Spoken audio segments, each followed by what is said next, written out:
Maverick News presents The Rick Walker Show. Defrag your mind.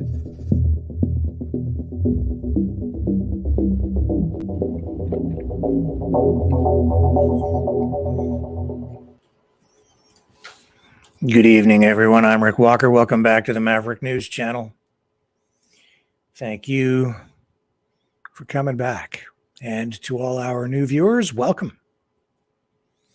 Right off the top tonight, before we get into the news, I do want to just draw your attention to somebody in need tonight. Gina, a member of our Maverick family, has posted on social media that she needs some assistance. She is looking for a place to live. She has been living in her trailer. She only has about $500 a month to dedicate to rent or a place to live. But she's out in, I believe, well, I'll let you guys connect with her. Maybe she's maybe in the chat tonight, but you guys know how to reach her. And, maybe somebody has some way to assist Gina because she needs to leave where she's at. She's looking for a new place. So if anybody out there can help Gina out, now would be a good time to step up. We're heading into the Christmas season, and people get distracted with a lot of other things, but everybody needs a place to hang their hat. And I'm seeing far too much of this kind of distress. So let's see what we can do. Now, let's move on to other news. We tonight will update you on the situation with the hostages in Gaza, more released today. We'll show you backlash to government and military responses around the world, how everything is just topsy-turvy. I'm going to also show you some video. I guess it's video. I don't know if this video has been out before, but it's being presented to me as though it is something discovered or previously ignored about the Vegas shooting back in 2017. And this is footage that, again, leaves me scratching my head about what really happened during that mass shooting at that music festival. Also tonight, Conor McGregor being investigated for possible hate speech for posts that he made on social media about the stabbings in Ireland. The Canadian military, the head of the Canadian military, Chief of Defense Staff, General Wayne Eyre, sounding the alarm bell on the preparedness and deficient resources, lack of preparedness and lack of resources that the Canadian forces are, Canadian armed forces are being forced to deal with.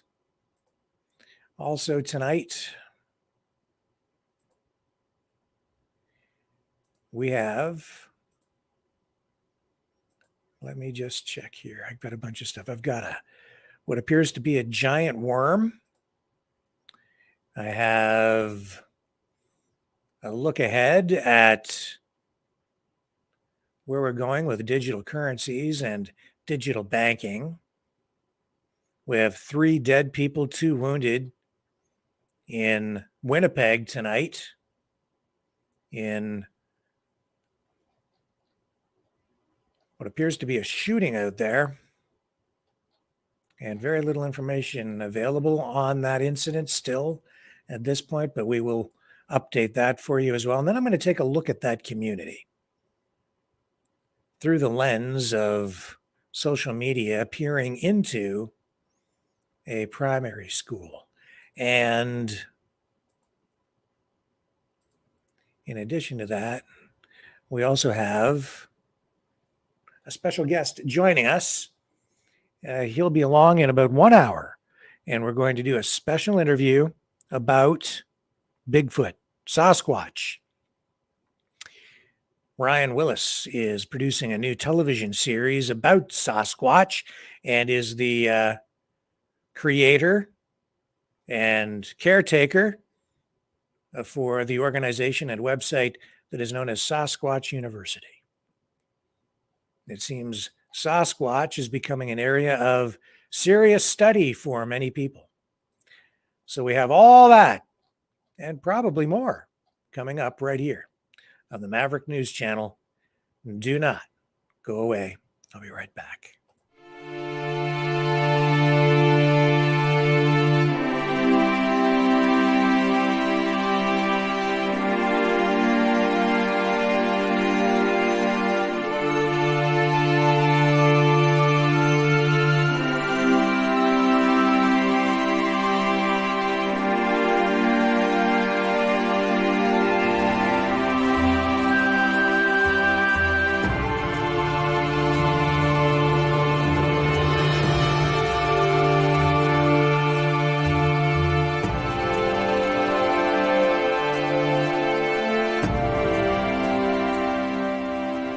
Maverick News.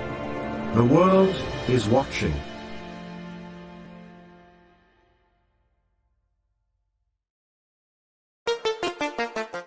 The New World Order. Government overreach. The Great Reset. Mainstream media lies. Now more than ever, independent voices are needed. Donate now at freedomreporters.com. That's freedomreporters.com. Maverick News. The antivirus program for your mind.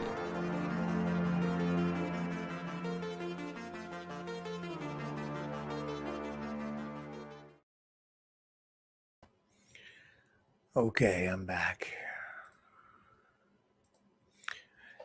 So, we know tonight that Israel and the Israel-Hamas war, we have 17 more hostages freed on this, the third day of the ceasefire between the two sides. Hamas has released 17 hostages, among them a 4-year-old American, Abigail Eden. This was the young girl that the Biden administration was focusing so much attention on. And as I said, in this public relations battle, I think the reason they have been doing that for the past few days is because they're trying to humanize the story through that young 4-year-old girl so that these hostages are not seen by the public as simply a number, a statistic. They're putting a human face on it through Abigail, and this young girl was released from custody as part of the deal today. In fact, here, let me bring this up and I'll show you a picture of her. This is Abigail.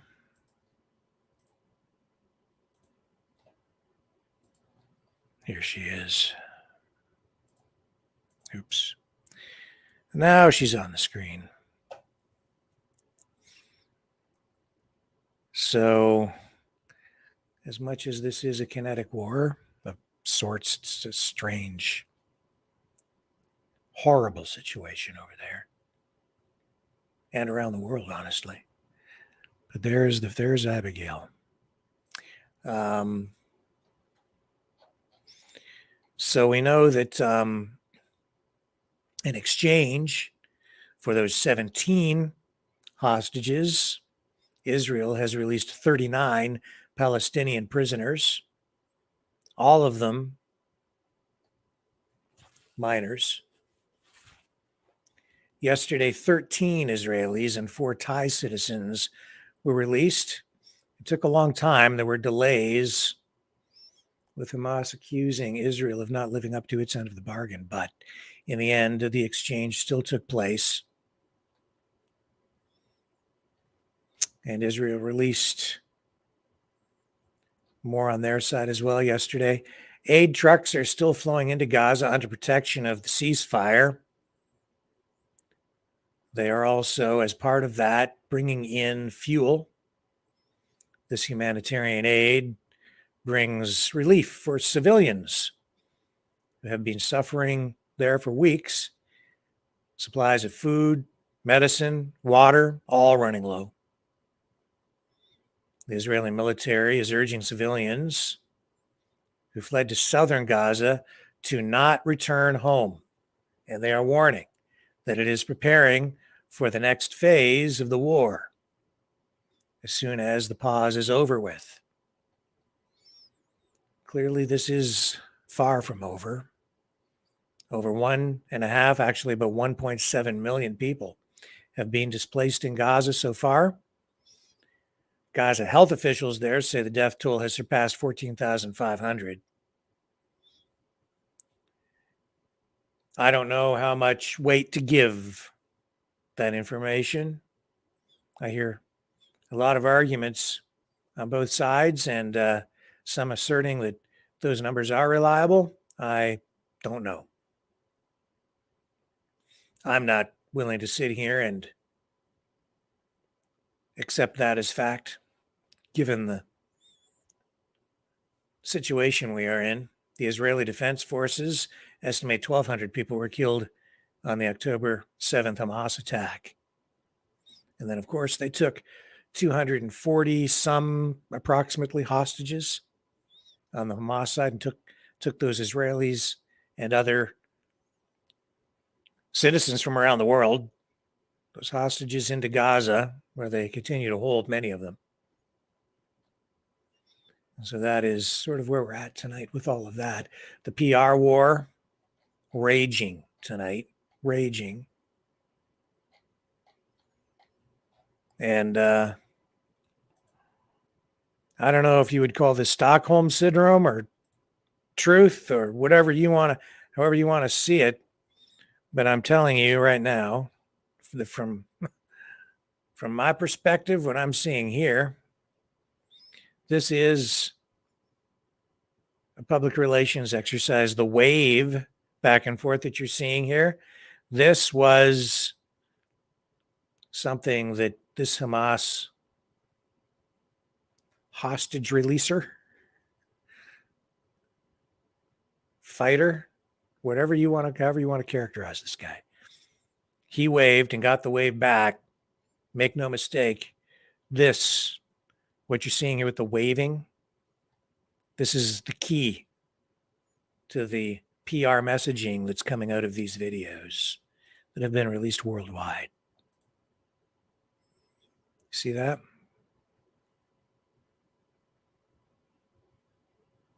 Over and over again, looping.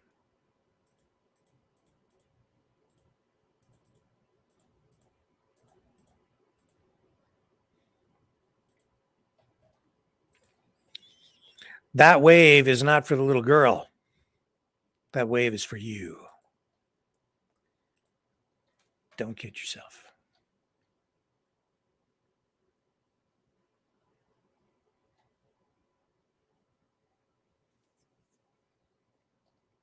And they want you to get the idea that the hostages were treated well.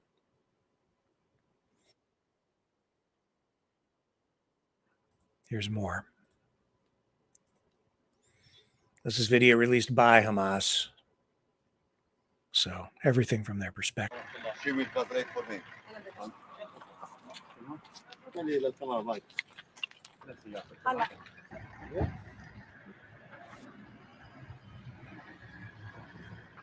Bye now. Goodbye. Welcome. Keep waiting. The doctor waiting also there, so okay. Okay. Welcome. Welcome. Welcome. Okay. Come on. Come on.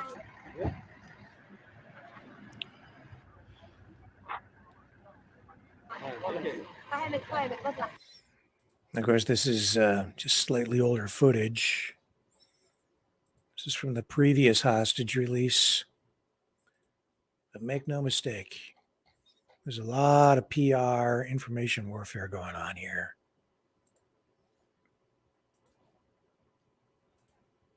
You know,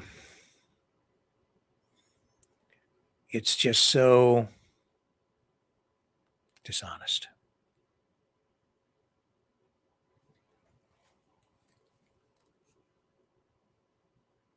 But people will soak that up. And then you get the shills working for one side or the other. And they get out there, many of them paid.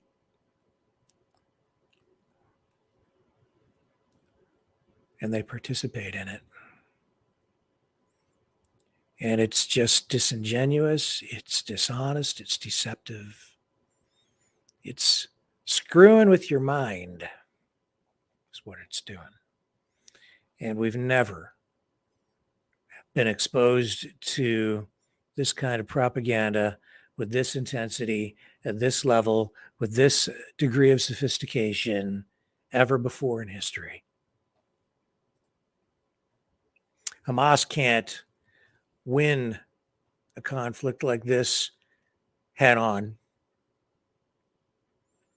It has to be done largely through information warfare.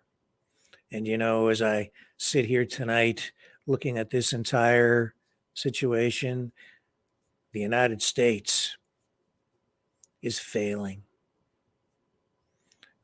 Biden is failing. It really is up to the United States to do something here. They're joined at the hip to Israel.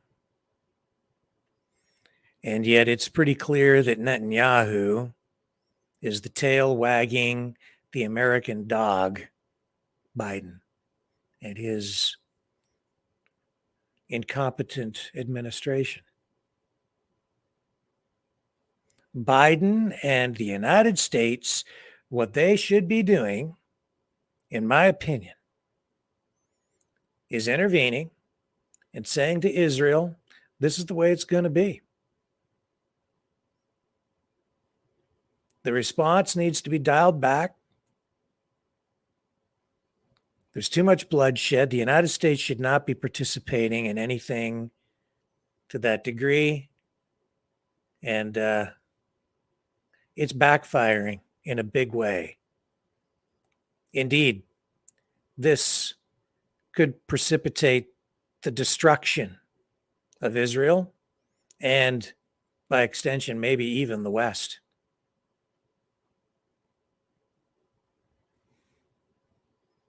Because the information war is being lost.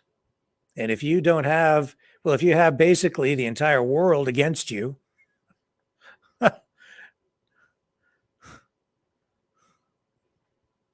you ain't going to survive. I don't care how many nukes you have. Doesn't even matter how many ships or tanks, or jets. This is a terrible situation. And it is not, all that being said, the other side, dirty hands, a lot of foreign manipulation going on there as well, political opportunism happening, and the old ideologies coming straight to the surface, offering themselves as solutions, one side or the other, communism or fascism.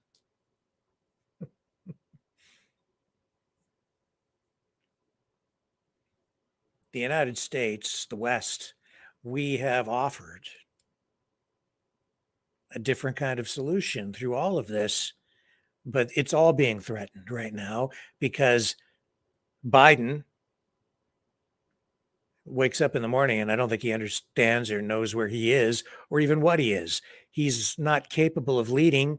There are other people involved here, other forces.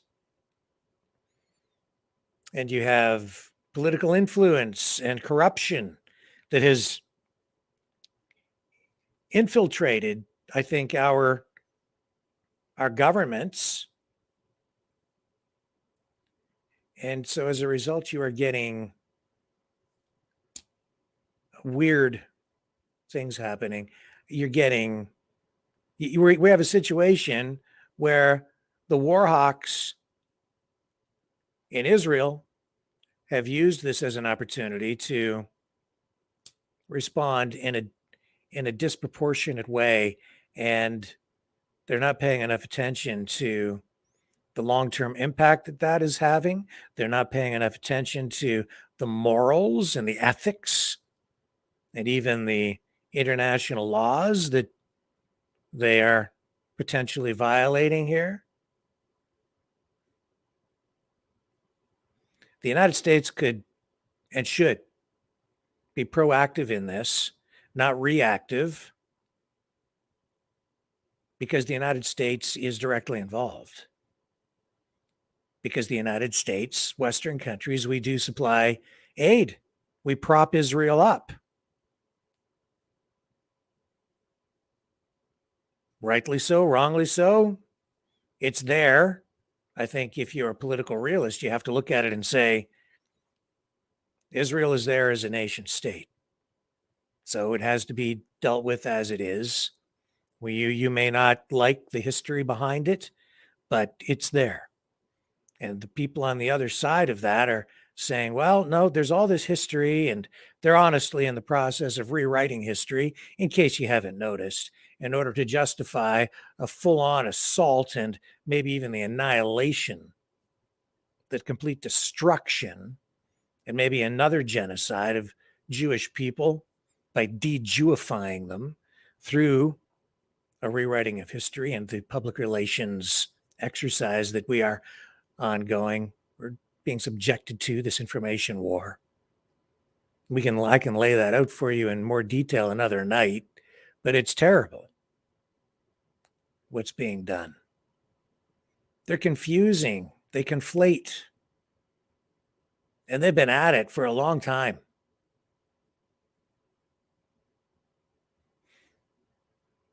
In a variety of ways, using a variety of means, very sophisticated, very targeted at you in order to get all of us to a certain into a place, a certain mindset. And yet so much of it is a replay of the same kinds of strategies that we've seen political forces use in previous generations and in previous conflicts, including World War II. It seems to be all sort of new, and yet really, once you peel off the top layer and look down inside at what they're doing, the mechanics of this information war, they're just recycling the same old messages. And yet they're doing it today using social media. And it's interesting, I laid in bed thinking, as I do most of my thinking in the middle of the night when it's quiet.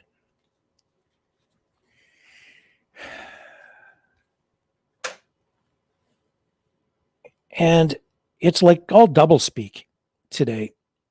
And people who think that they're awake, as I keep saying, only half awake, most of us, because we're being fed truth, and then lies and lies from these various sides.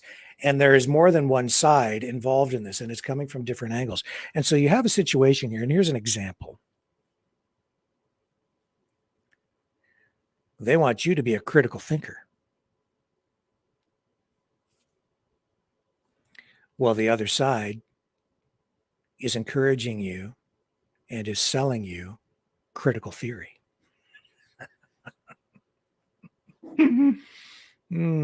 What's the result? If you're a critical thinker, you're probably on the conservative / freedom side, and you're doing your research online, watching videos that the algorithms are feeding you. So you are unwittingly being bombarded with and encouraging the algorithm to feed you more of the information that you're getting inside your information bubble without realizing you're in an information bubble. And they're taking you down an information hole on this side, where the entire exercise is designed to undermine your trust in everything you think you knew, to convince you that all the history you've been taught is a lie. Hang on a second here. We have to dump off Facebook, folks, because they don't like what we're talking about. They last night I was quite right. They were messing with us. It was not a computer glitch, and they are taking us down again tonight. So we'll just do them a favor and we'll just go away. If you're watching on Facebook, please go over to Rumble. Let me take a quick break. Well, let me finish what I'm telling you. So it undermines your trust in government on this side. On the other side, they're peddling critical theory, critical race theory, critical political theory, identity politics. And that's all designed to do what? Undermine our trust in government and rewrite our history. Just being done in a different way. And then it funnels down into what's the solution? Oh, we have socialism on the left, or as a solution, which would be, neoliberal wokeism, communism. Or over here, you've got your socialism on the right, which is your fascism, the fascistic version of socialism. Just saying. Just saying.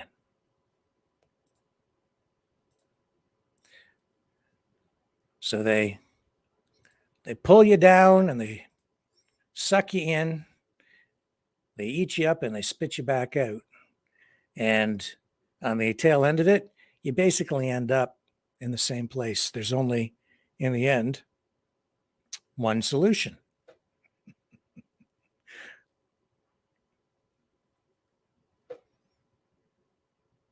There is only one solution: Intifada revolution. Or so we're told. I don't buy it. I think there's another solution. I think there is. I'll tell you what that is when we come back after I deal with a little bit of Facebook politics. Don't go away.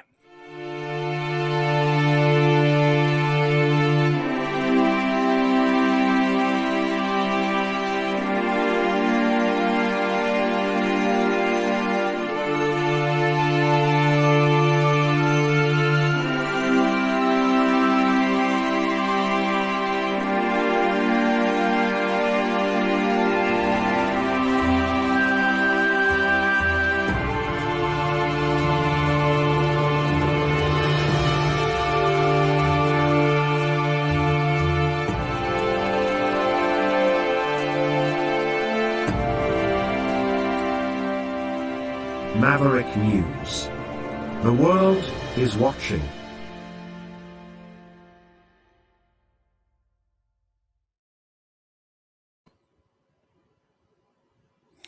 I'm going to show you what Facebook has done.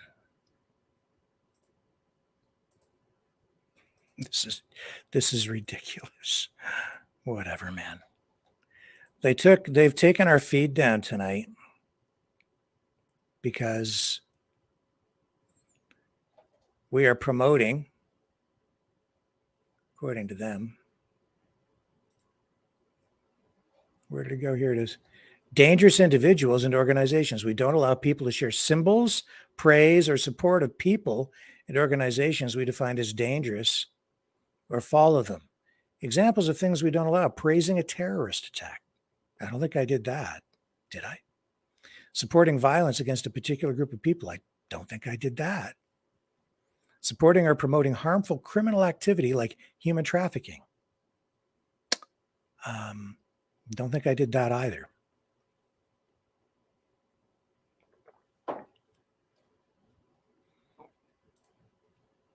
This just happened. Policy rationale. In an effort to prevent and disrupt real-world harm, we do not allow organizations or individuals that proclaim a violent mission or are engaged in violence to have a presence on Meta. We assess these entities based, so it may just be that they've taken us down because I shared that video. Okay. Not because I took a stance on it one way or another, a position. They just don't want you to see it. So they're making an editorial decision. I can understand that. I wrestled with whether I should show you that footage or not, for exactly the reasons that I laid out for you. I just think that you're smart enough to understand that that Hamas video is propaganda. And I think that you're smart enough and adult enough to deal with it and come to a rational, logical, and responsible conclusion if armed with the right information, complete information in proper context. I'm not trying to spin it. I know a lot of other, I'm going to call them social media influencers, because I've taken some people that I thought were journalists out of that category, because I'm seeing that some of them are nothing more than propagandists, because they're just cheerleading for one side or the other. And they're providing their perspective on it in a way that is designed to manipulate you. I hope I'm not manipulating you. I'm just trying to share the information, make you aware of what's really going on, and then you can decide if you want to pick a side. That's up to you. But in this case, so sorry, Facebook. I understand. I get it.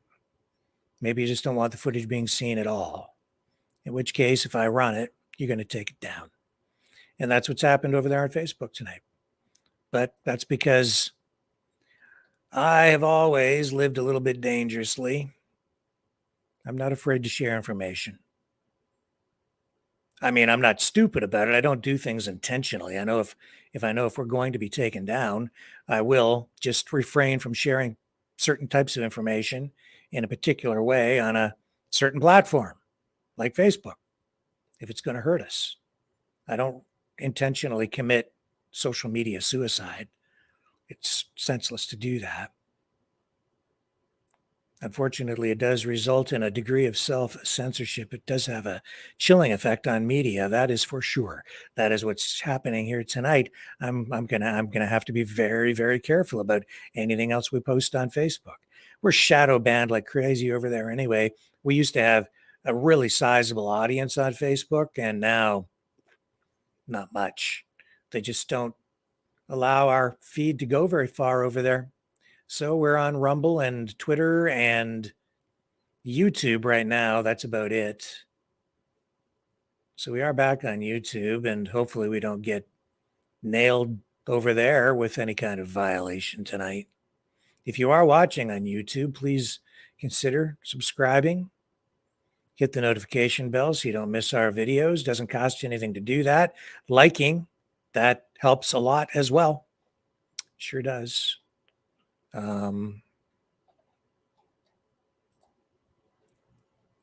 Yeah, so let me just see if I can head some of this other trouble off at the pass.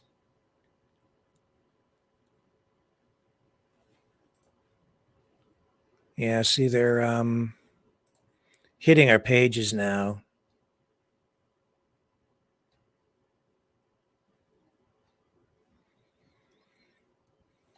Yeah, I think they're probably going to kill our pages. They'll probably take them right down.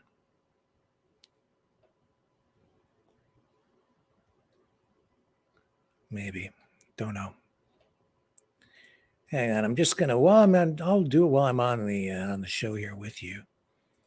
We're gonna go here. Gonna go over here, and we're gonna delete some information. Delete a little bit of content so that we don't get killed entirely.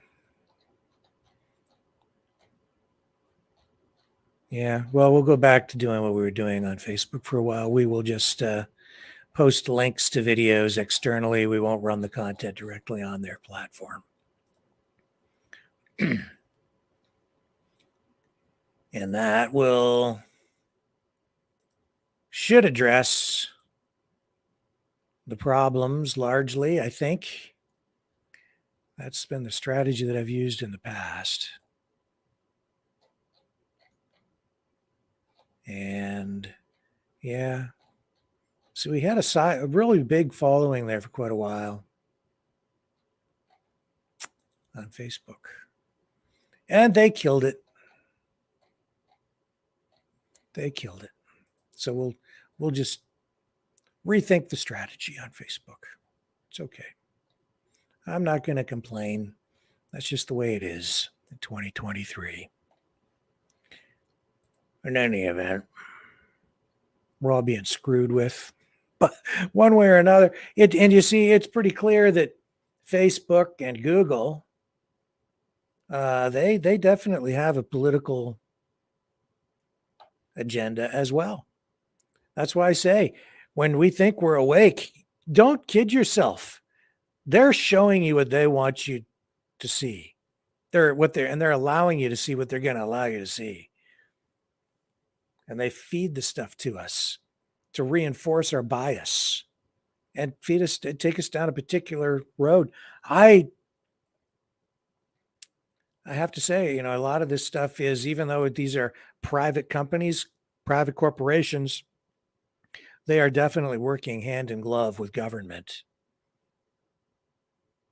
That much is just painfully obvious, which is in itself unconstitutional. But I don't know. Got to work around that. Got to find other ways. And we are winning in a way, because over the last few years, we have seen the emergence of other social media platforms which are not as controlled by government and do permit other perspectives and a broader use of free speech. Everything from Twitter, now owned by X, now purchased by Elon Musk, to Cloud Hub and Gab and BitChute, and what else is out there? Gitter, and for a while there was Parler. That fell apart. There are a bunch of other platforms, YouTube, Brighteon. Now, I can't say that all these platforms are offering up the most credible content. I do find a lot of stuff on there that I think is, on all these platforms, that is maybe not healthy. But I say, if we're going to have free speech, we have free speech. So let it roll. I'll take the information chaos any day, because with that, I am assured that we are still living in an environment where we still at least have some free speech, because I know that in other countries where there are absolutely restrictions on free speech, beyond what we're experiencing here, way beyond, you don't get that kind of information pumped out. Not like that. Not like this. There's some stuff, but not to the degree we're exposed to it here.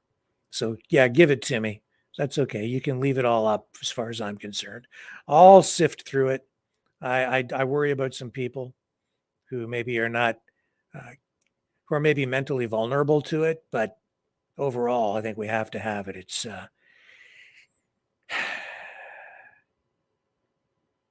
just what comes with living in what is left of a free society.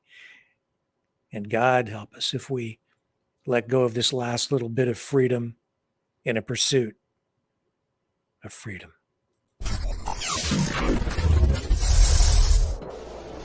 The sharing of biased and False news has become all too common on social media. More alarmingly, some media outlets publish things that simply aren't true without checking facts first. Unfortunately, some members of the media use their platforms to push their own personal bias and agenda to control exactly what people think, and this is extremely dangerous to our democracy.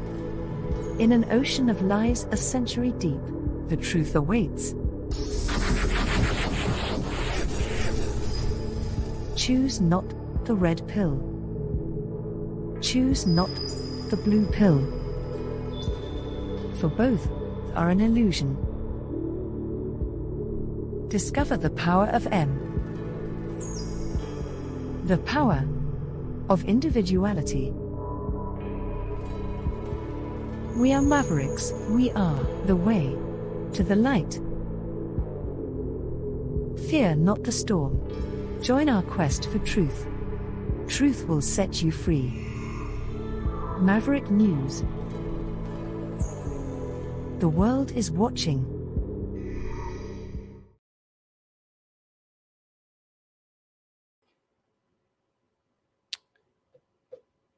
And you know, I was thinking about Einstein's theory of relativity. And not that I want to confuse anyone, but the power of M is everything. If E equals mc squared, that is energy equals mass, right? C is constant squared.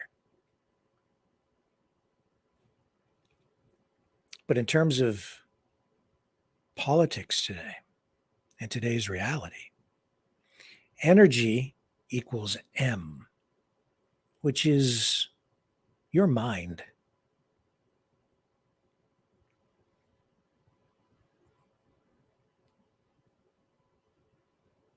Energy equals your mind.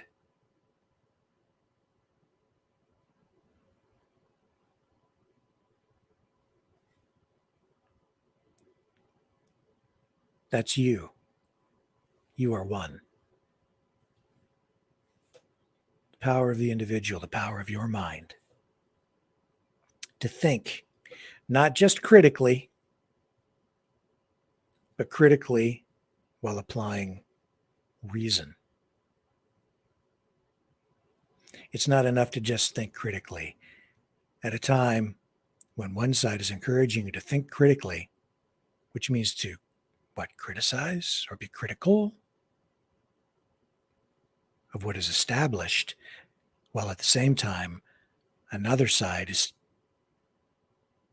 selling you critical theory, which is to say, a revised history designed to, in very Orwellian ways, undermine everything it is that you thought you knew in order to replace it with something new. Both exercises are deceptive, or an exercise in deception, leading you to an illogical conclusion, asking you to make sense of things that seem senseless because they don't make sense. You can't make sense of something that is senseless other than to say that it is something that doesn't make sense. So the power resides in you and in me. Collectively, yes, as individuals. The energy is us, our minds, freeing our minds through real critical thinking, but also by applying reason to reach rational conclusions based in reality, not in some fabricated, illusory universe or world. That's really what it is, isn't it? It's an ongoing battle right now for the future, a future of either what is real and natural or something that is synthetic and fabricated. Today, as I sat looking at an old-fashioned, current edition, mind you, locally published newspaper, there was an advertisement for a local jeweler selling lab-created diamonds. Yes, you can buy lab-created diamonds. You can't buy with the human eye tell the difference. They're very high quality. There's virtually, and we're told, even no difference by some between the lab-created diamond and something that is created in nature. Unless, of course, you're talking to the person trying to sell you the naturally created traditional diamonds which come from the earth, in which case they'll tell you there's more nitrogen in them.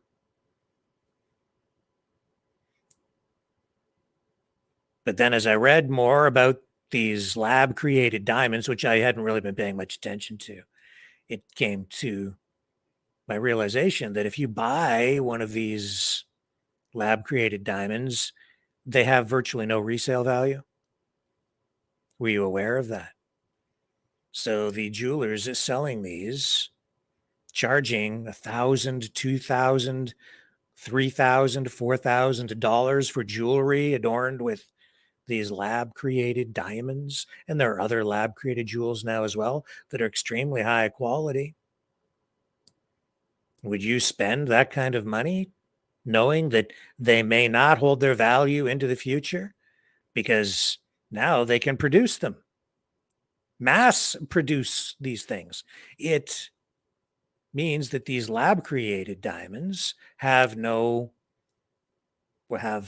much less scarcity than jewels, diamonds that are extracted from the earth, that have been created over many years, thousands, millions of years, under pressure in the earth itself. It's a metaphor of sorts for me, playing out in the jewelry industry. What's real? What isn't real? Can you tell the difference between a cubic zirconia and a more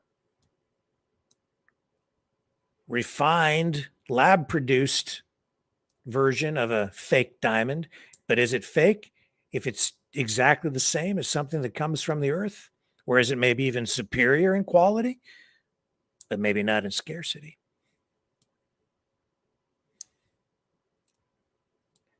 Real money, fake money, central bank digital currency, Bitcoin, based on what?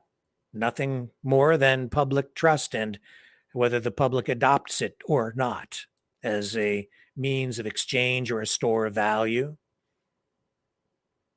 Transhumanism, people getting jacked in to the internet at some point. We've seen Neuralink from Elon Musk.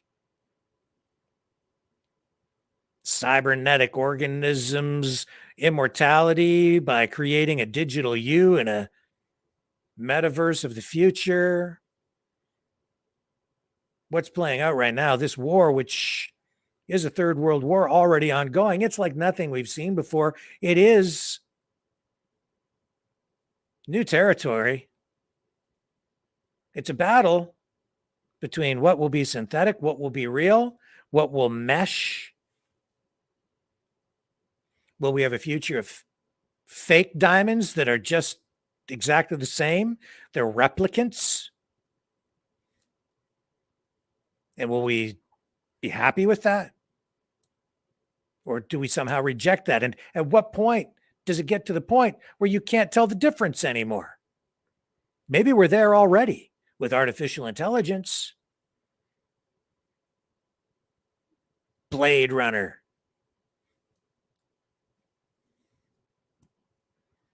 You going to fall in love with an android? Makes me wonder. I came across this today that just made me wonder even more.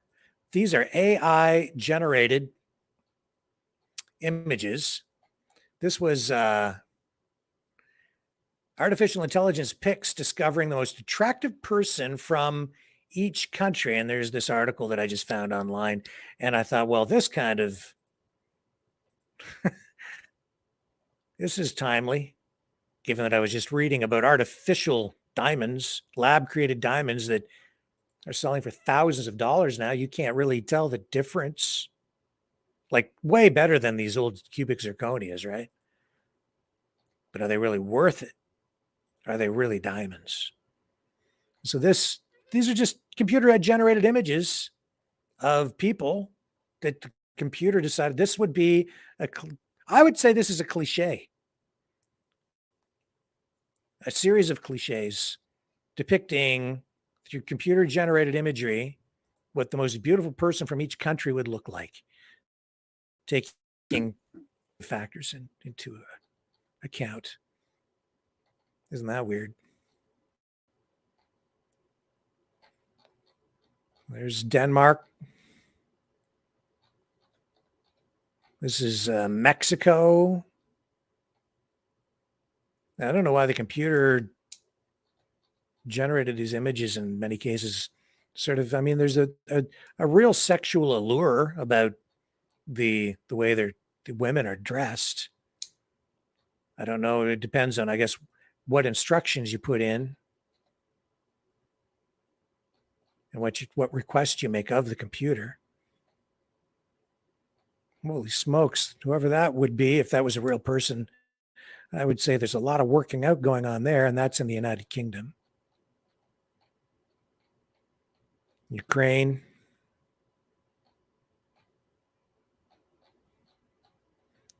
This is Chile. Armenia. If these were real people, they would be very beautiful people.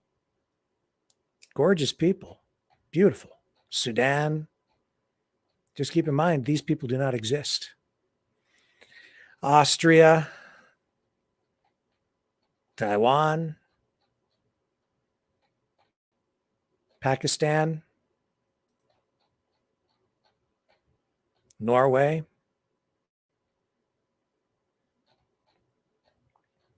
Spain. You know, you would have to take a lot of different things into account when creating an image like this. And I'd say at the end, the computer's really creating a cliche, influenced by the sum of human knowledge as presented to the computer program itself, the algorithm. And this is how the computer would see us. Humans. This is Iceland, South Korea,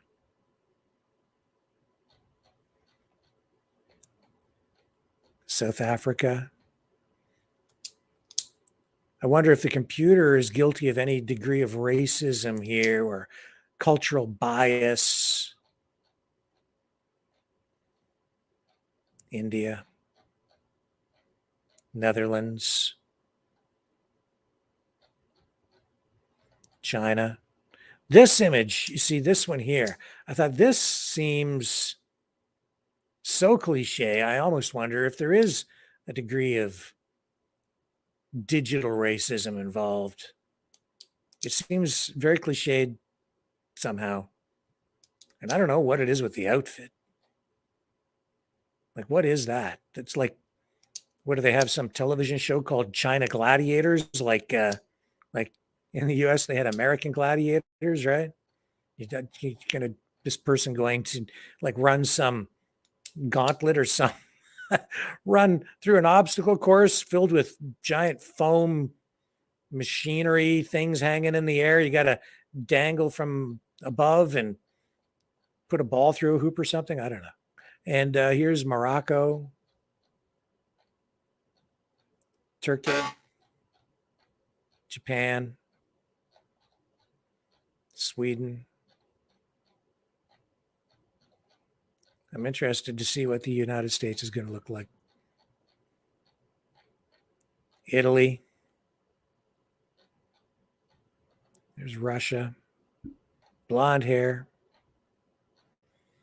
Looks kind of like green eyes. Singapore, France. What is it with these outfits? Peru,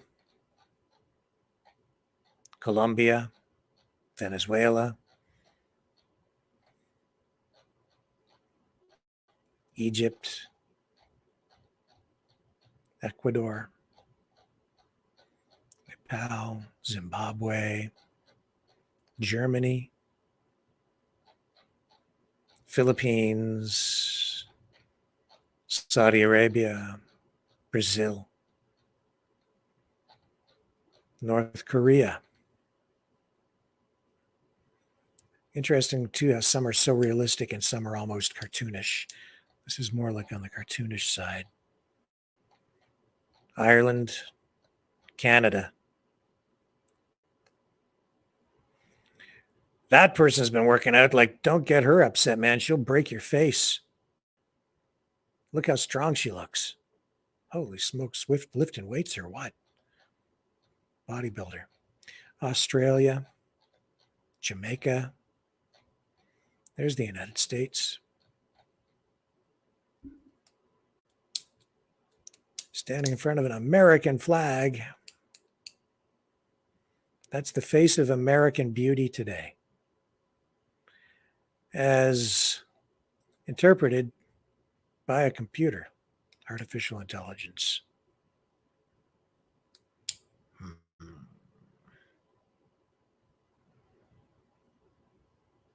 Just like Decker in Blade Runner, main character, right?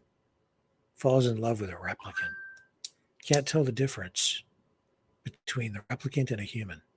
And then you have to wonder, is Decker himself a replicant? What if it becomes so good, artificial intelligence and artificial life forms, that the replicants themselves no longer realize that they're replicants and they live among us? Should they have the same rights? Is that where we're going as a society? Would we be transplanted possibly into a replicant, our consciousness, our soul? Would that ever even be possible? Don't know. I say no. I don't think you can do that with a human being. Let's take a quick break. We'll come back and our guest, our special guest, will join us on the other side.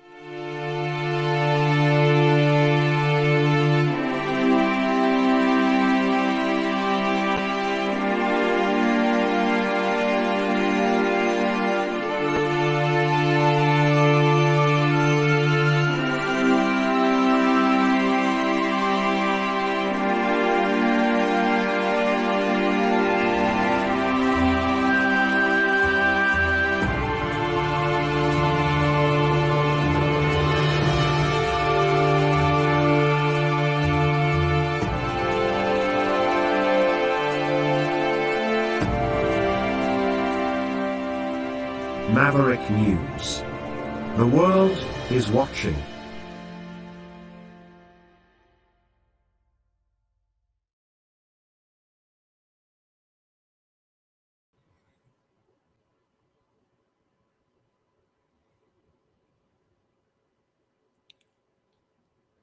I'm back. Computers again, the internet's a little bit glitchy tonight. Looks like our guest is in the back room. We have Ryan, I think, waiting in the wings. I don't know if he's there. I don't see his picture. I don't see an image of his video, but I do see he is connected. Ryan is the creator of oops, did we just? No, I'm still there. Is the creator of Sasquatch University. And he has a new television series coming out all about Sasquatch or Bigfoot. And we're really excited about talking about this with him. Let me see if he's there. I'll just bring him up. Hello, Ryan. Are you there? Hey, Rick, I'm here. I'm having trouble getting the camera going. I don't know. Every time I hit start camera, it won't let me. But that's weird. you want to take a few minutes? I'll tell you what, you take another 15 or however long it takes. We're on for a while here. See if you can get your camera fired up. I'll just talk about some other news that I hadn't been able to get to yet. That'll give you a moment to kind of deal with your technical glitch. How's that? Yeah. I've run into this issue once or twice before, so I'll figure it out. Just no problem. Yeah. Okay. When you're ready, just come on back in, and I'll see you on the bottom portion of the screen there, and then we'll get you up on the show. Okay, awesome. Right. Thanks, Rick. Yep. Okay, so Ryan will be back in a few minutes, and then we'll find out what his project is about, which is pretty exciting stuff. It's I'm sure he's pumped to have a new television show. So we'll find out what all the details are surrounding that. Now, I did have other news to cover here tonight anyway, so we'll just get to that first instead of later. We do have this tonight.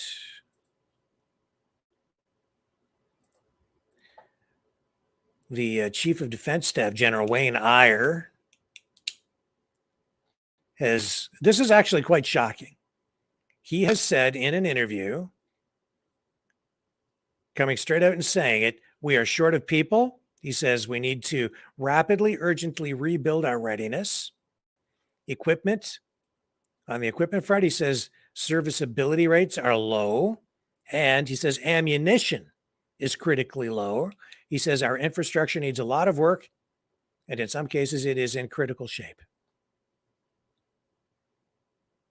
So, of course, all of this happening, him coming right out and saying this when the federal government, the Trudeau government, just announced that we're sending more aid, more guns, more ammunition to Ukraine. When the Chief of Defense Staff is saying straight up that we don't even have enough to supply our own troops. Anyway, here he is, General Wayne Eyre. People. We are short people. We need to rapidly, urgently rebuild our readiness. Equipment. Our serviceability rates are low. Ammunition, critically low. Our infrastructure needs a lot of work. In some cases, it's in critical shape. People.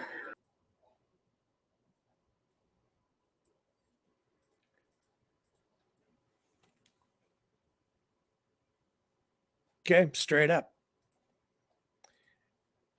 Now you know.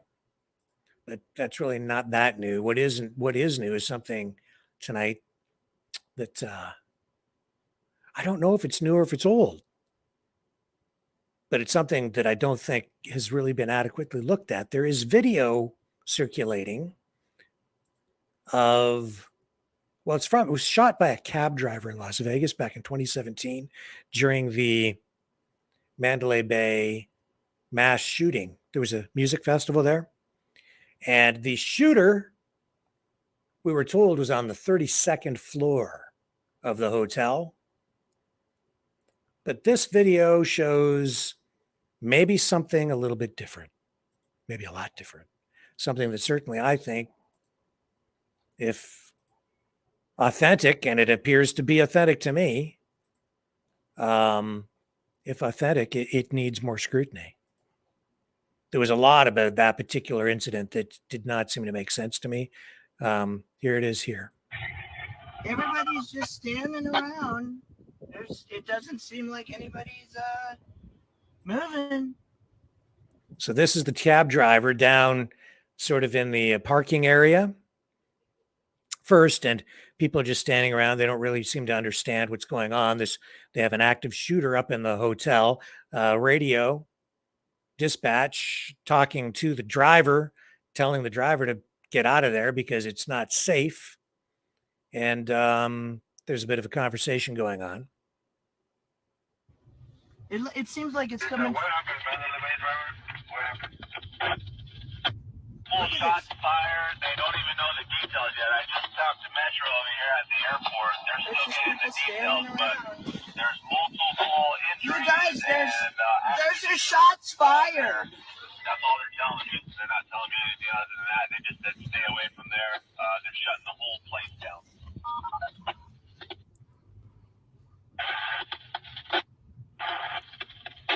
All right, this is crazy. I don't know.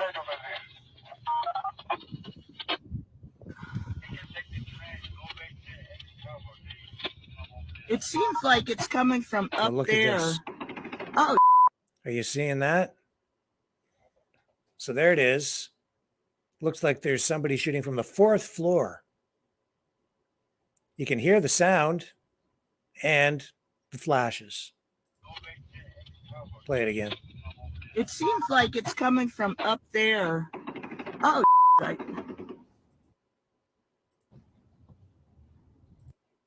don't know. But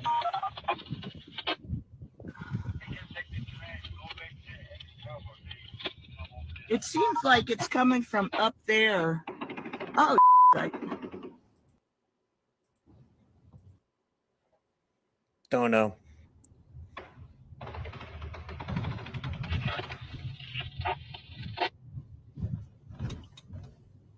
All right, I'm out of here. I don't know what it is. I think the video is real, but are those real shots? Or just a flashing light, and that could have been audio from the shooter on the 32nd floor. It's a flashing light. I don't know if that is actual gunfire. Don't know. Just looks weird, doesn't it? But maybe that's all they want. Maybe they just want to cast more doubt on things.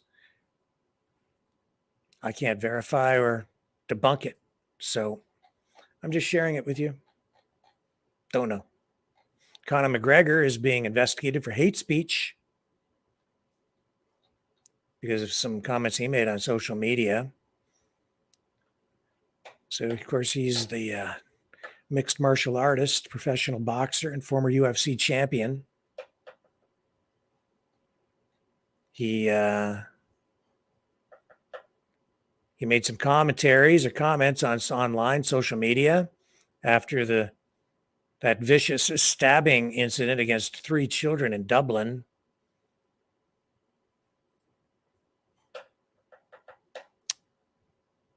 Apparently, that was an act that was committed by an immigrant, and as a result, there was a lot of anti-immigrant backlash as a result, and riots in the streets in Dublin. So McGregor argued that mass migration is exacerbating an already severe housing crisis in Ireland, and that this made basic living unaffordable for a lot of people. And he has criticized local police and specifically the police chief for a lackluster response to the violent protests that broke out after the horrifying incident in Dublin. Here's what he said in his social media post that got him into hot water. Just give me a moment and I'll bring it up. Here we go. And his post says, innocent children ruthlessly stabbed by a mentally deranged non-national in Dublin, Ireland today. Our chief of police had this to say on the riots and the aftermath. Drew, not good enough.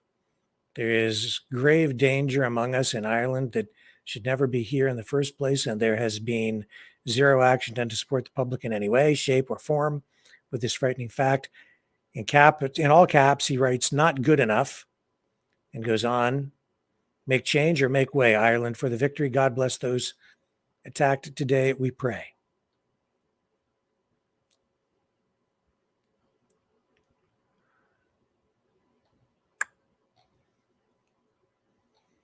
So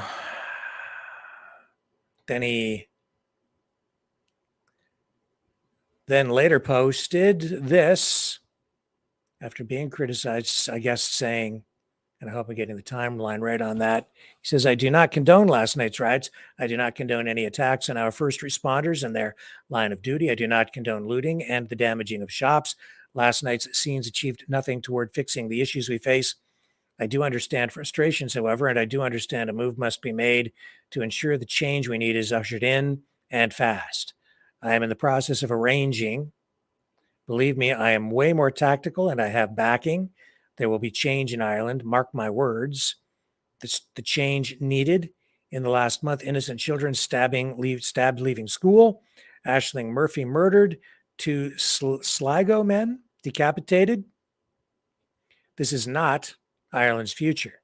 If they do not act soon with their plan of action to ensure Ireland's safety, I will.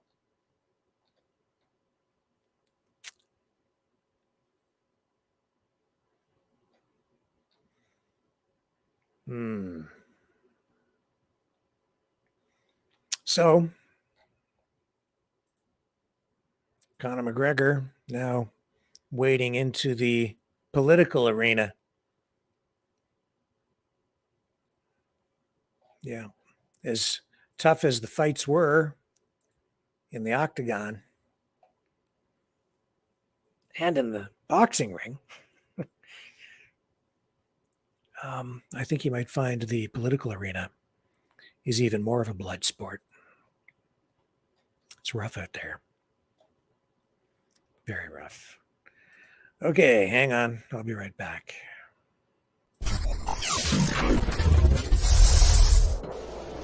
The sharing of biased and False news has become all too common on social media. More alarmingly, some media outlets simply aren't true without checking facts first. Unfortunately, some members of media use their platforms to push their own personal bias and agenda to control exactly what people think, and this is extremely dangerous to our democracy.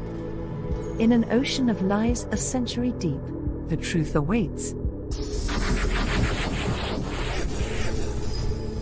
Choose not the red pill. Choose not the blue pill. For both are an illusion. Discover the power of M. The power of individuality. We are Mavericks. We are the way to the light. Fear not the storm. Join our quest for truth. Truth will set you free. Maverick News. The world is watching.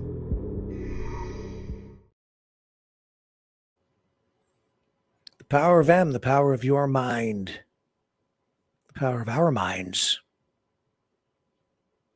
Maverick. We're all mavericks. Individuals. One for all, and all for one. The individual. Individual rights and freedoms. And from that, a better society for all. Not because it's every man or woman for him or herself, but because we all take personal responsibility for the wellness of ourselves and for our communities. Because stronger communities benefit us all, including us as individuals. One for all and all for one. Strength through peace. It's all in your mind. The power of your mind. Critical thinking with reasoning. More to come.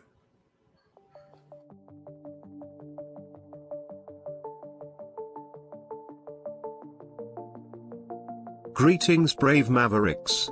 Our quest for truth continues. We go beyond fake news. Together we expose propaganda. Together we pull others out of rabbit holes. We are maverick thinkers. We are all unique individuals, defenders of individual rights and freedoms, credible, trusted, grounded in reality. Maverick News, Maverick News. Defending free speech, free speech. Donate. at freedomreporters.com. Do it now. Tomorrow may be too late. Maverick News. The world is watching.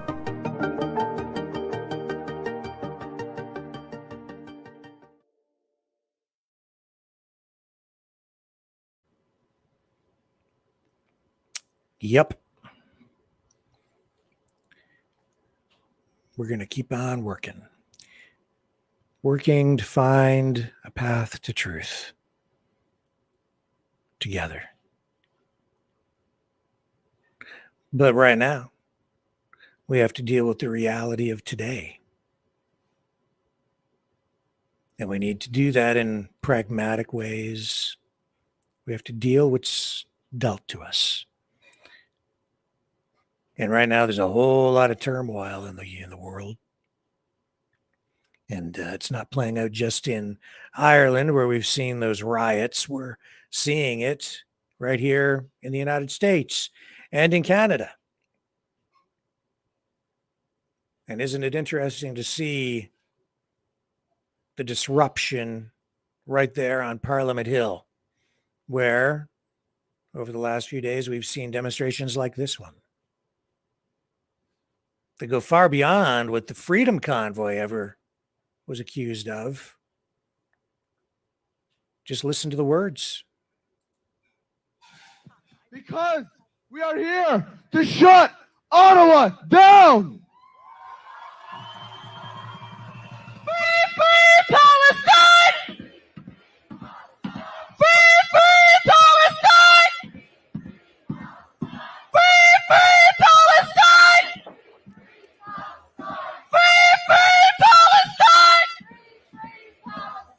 Free Palestine!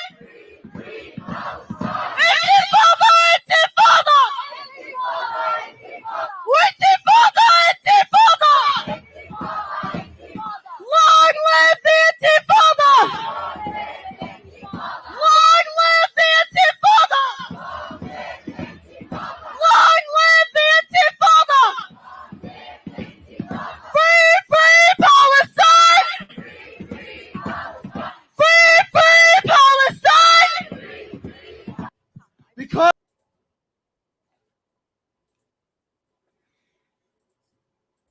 So again, you can make of that what you want.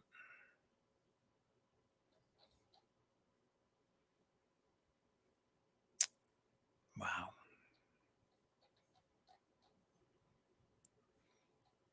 Yeah, back in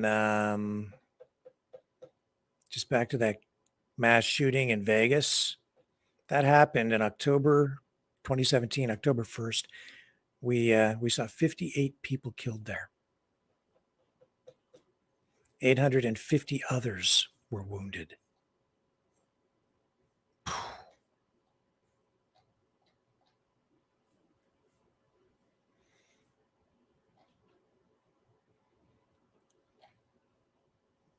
The guy responsible for that, Stephen Paddock. Wow.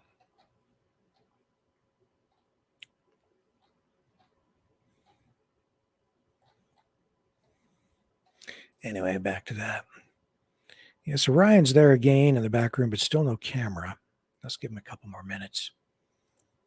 And we'll check in with him and see where he's at. There was this shooting today out in Winnipeg. And this also is something of real concern to people. Obviously, 3 people killed, 2 wounded. We have this media release from Winnipeg police. I'll just push through this. We don't know much because police haven't really released much information to us yet. But we do know this much. In their release, they're saying that today at about 4:05 a.m., General Patrol members from downtown West District, North District, and East District responded to the 100 block of Langside Street for the report of multiple injured people. Attending officers located 5 people with injuries consistent with being shot. An adult male and an adult female were pronounced deceased at the scene. 3 additional victims were located and transported to hospital in critical condition. 1 adult male transported to hospital has since succumbed to his injuries. An adult male and an adult female remain in hospital in critical condition. The homicide unit continues to investigate. The victims' identities are still being confirmed, and notifications are pending, so no names released even at this time. Winnipeg Police Service Forensic Services Unit will be on scene for an extended period. Due to the gravity of the incident, limited information will be provided at this time. However, further details will be shared in the coming days as the investigation evolves. They're asking anybody who might have seen anything or if they have any video surveillance recordings to contact the homicide unit, 204-986-6508, or Crime Stoppers at 204-786-TIPS. They also have an online submission forum at winnipegcrimestoppers.org. And I know that some people there are saying that tonight they're thinking of moving out of the neighborhood because the incident has rattled them so much.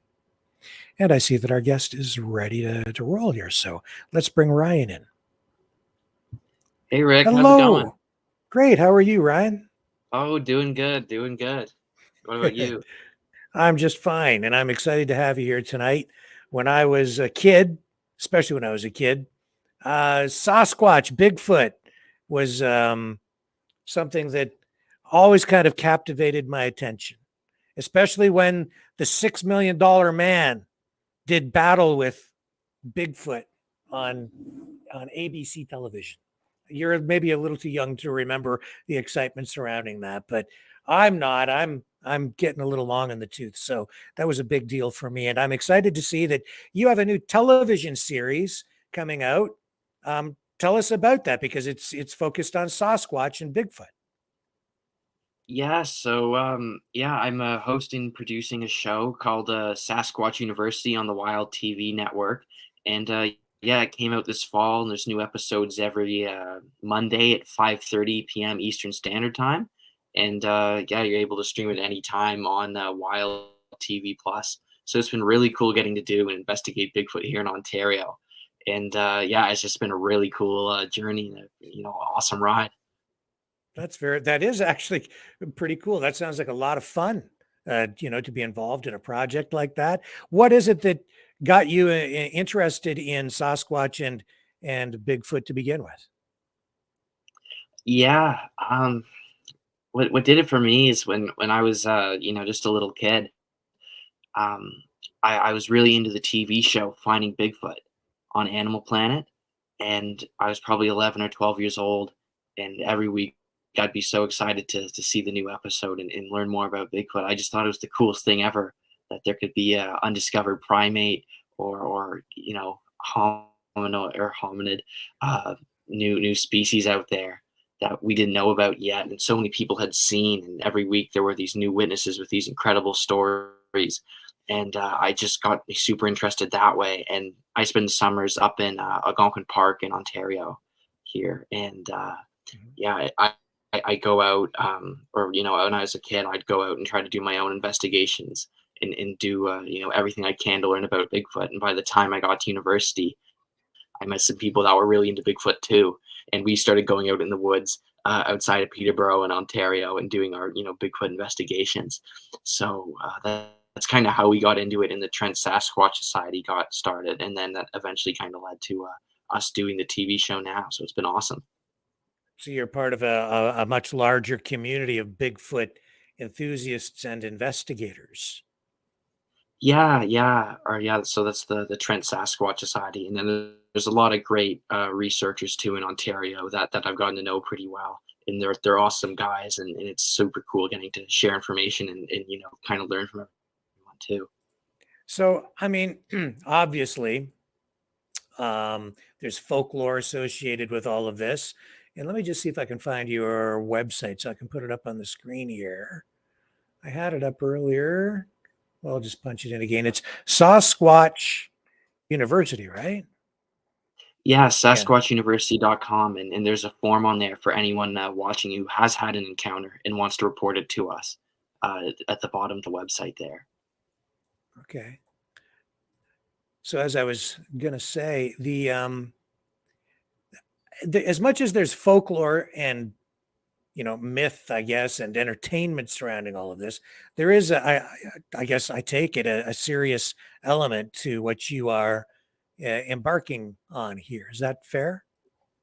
Yeah, absolutely. Yeah, we're very serious about the research we do, and I think a lot of people when they think about Bigfoot, they think about kind of the things you just mentioned, like the entertainment side and shows, but not so much the actual evidence out there supporting that there are real Bigfoots.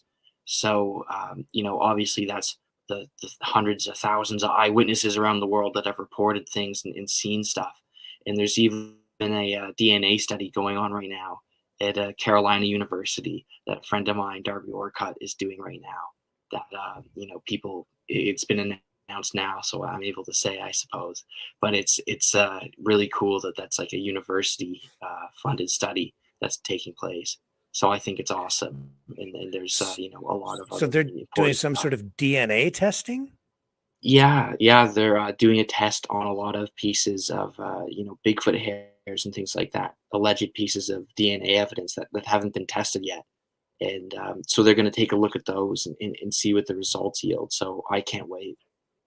And so you'll have that information on your program as well at some Yeah, I point? suppose once it's published and everything, like I think it's North Carolina State is the university doing the study. So obviously all that information where they put it is up to them. But I suppose we could put a little something on the website with a link to it or something like that.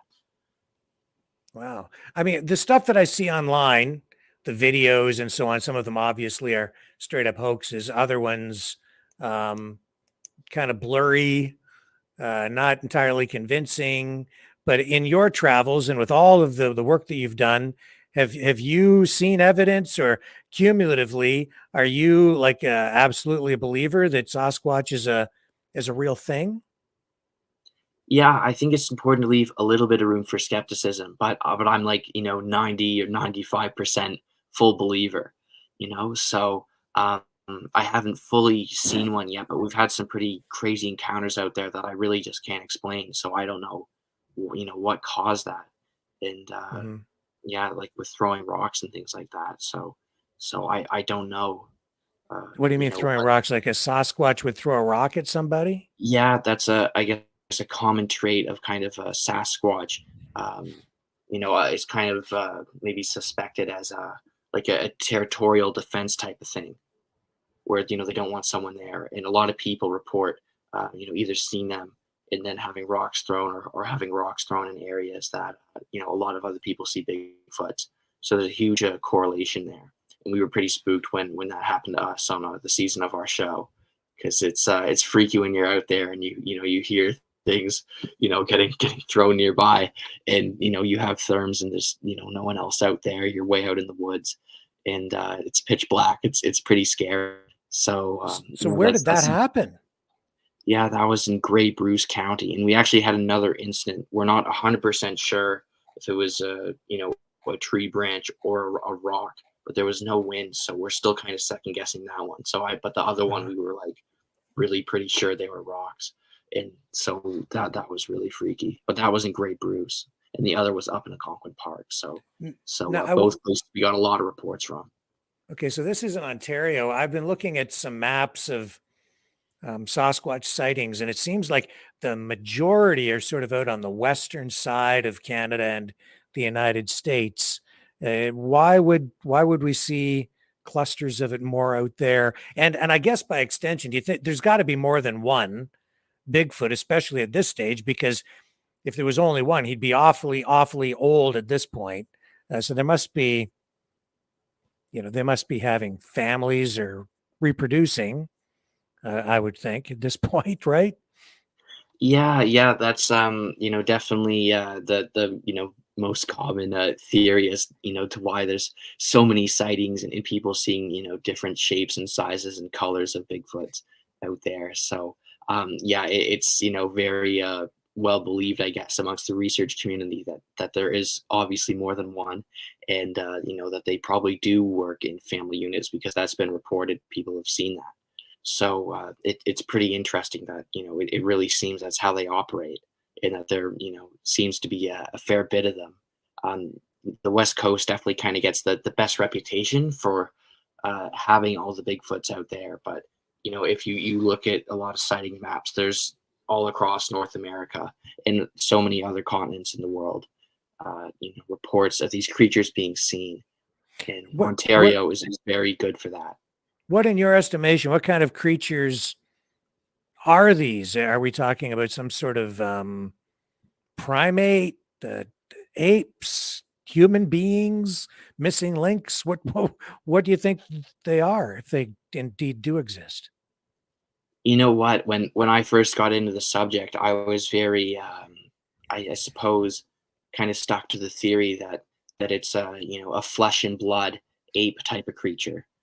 That was probably kind of the most common one still today. But I think a lot of people have kind of started to shift and subscribe to the interdimensional Bigfoot theory, which is one I've kind of too have maybe given a little more credibility to. I've talked to some people that have had encounters that have those elements within them, and I find it pretty interesting, and so I'm very open to that side as well. I'm not really I'm kind of on the fence between those two, and I don't know which one it is. I'm still trying to figure that out, and that's what we try to figure out. Interdimensional creatures, like they can phase Yeah. shift or quantum leap or something? Yeah, I suppose the theory is that there's a sort of a fourth dimension that they're able to phase into, and that we're not able to see them when I guess they're in that realm, so to speak. And I know that probably sounds quite wild and out there, but there's actually been a lot of sightings and reports that back that up. And alongside that, if you've ever heard of mind speak, like I guess Bigfoot's telepathically speaking to people out there in the woods. And I know that sounds pretty nuts, but there's actually a lot of really credible people that have had these encounters. So it's something that at first I kind of thought, what, like that's crazy. How could that be? But the more people I've talked to, I'm like, like it really does seem like there's something here. And there's a lot of really credible people that have said they've experienced this. So it's something I'm a lot more open to now. And there's a ton of other theories out there too.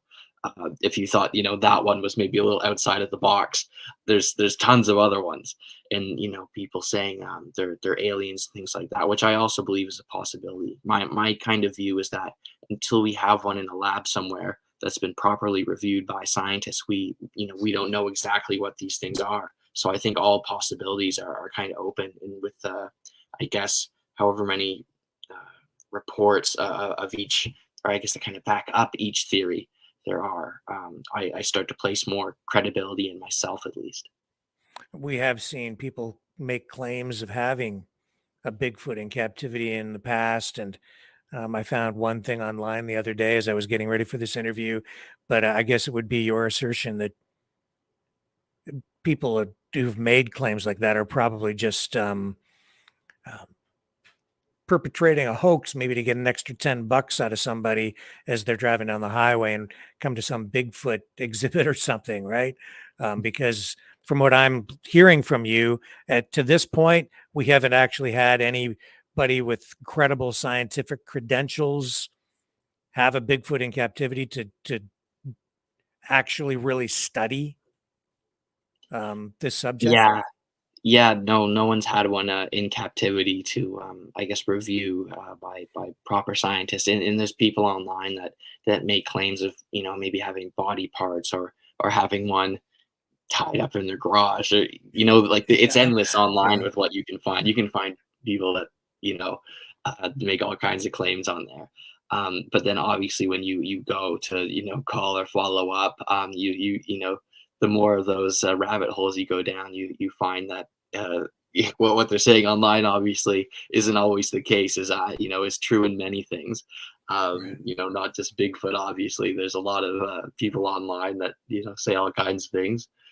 So you've probably gone into the history a lot, researched the history of Sasquatch, Bigfoot, and I gather that the legend of Bigfoot really has its roots in First Nations history. Is that correct? Which is why we have the name Sasquatch. Yeah, that's right. Yeah. So, obviously, settlers have been here, uh, I guess, since 1400s, 1500s. And yeah, if there's a lot of historical accounts of encounters that date back through those centuries. But if you go way further back, the Native American culture has a huge history of I guess oral accounts. Oral histories are very big. Uh, and if you look at those, this creature is very prominent in many of those. So this goes back thousands and thousands of years, and even on other continents, there's a lot of reports that kind of I guess have the same type of histories that go back thousands and thousands of years, obviously. So it's not just something that's occurring uh, or has occurred in North American native history. If you look at Siberia, Australia, a lot of other continents too, there's a lot of these histories. So it's pretty interesting that way. So, what kind of footage do you rely on to do your television series? Footage provided by people who have had sightings, providing material to you, in addition, stuff that you're gathering as you go out into the woods yourself. Is it a kind of a mix? I haven't seen the show, so I'm curious. Yeah, so obviously, when we go to film the show, we use our own cameras and things, but I'm sure you mean the different pieces of evidence people send in that we Right. put in the show, and so yeah, people will send in video evidence, photo evidence. We even got my favorite piece, a really good howl that someone recorded, and we sent to the Ministry of Natural Resources, and they couldn't identify as a known animal. So that was very interesting to me. And so in the show we go and meet with all these people and ask them about their encounters and try to learn what we can and follow up on the evidence and obviously play them in the show. So I'm excited for people that are interested in the subject to get to go check those pieces of evidence out and really learn about I guess kind of what's gone on with Bigfoot here in Ontario and what continues to go on. So yeah.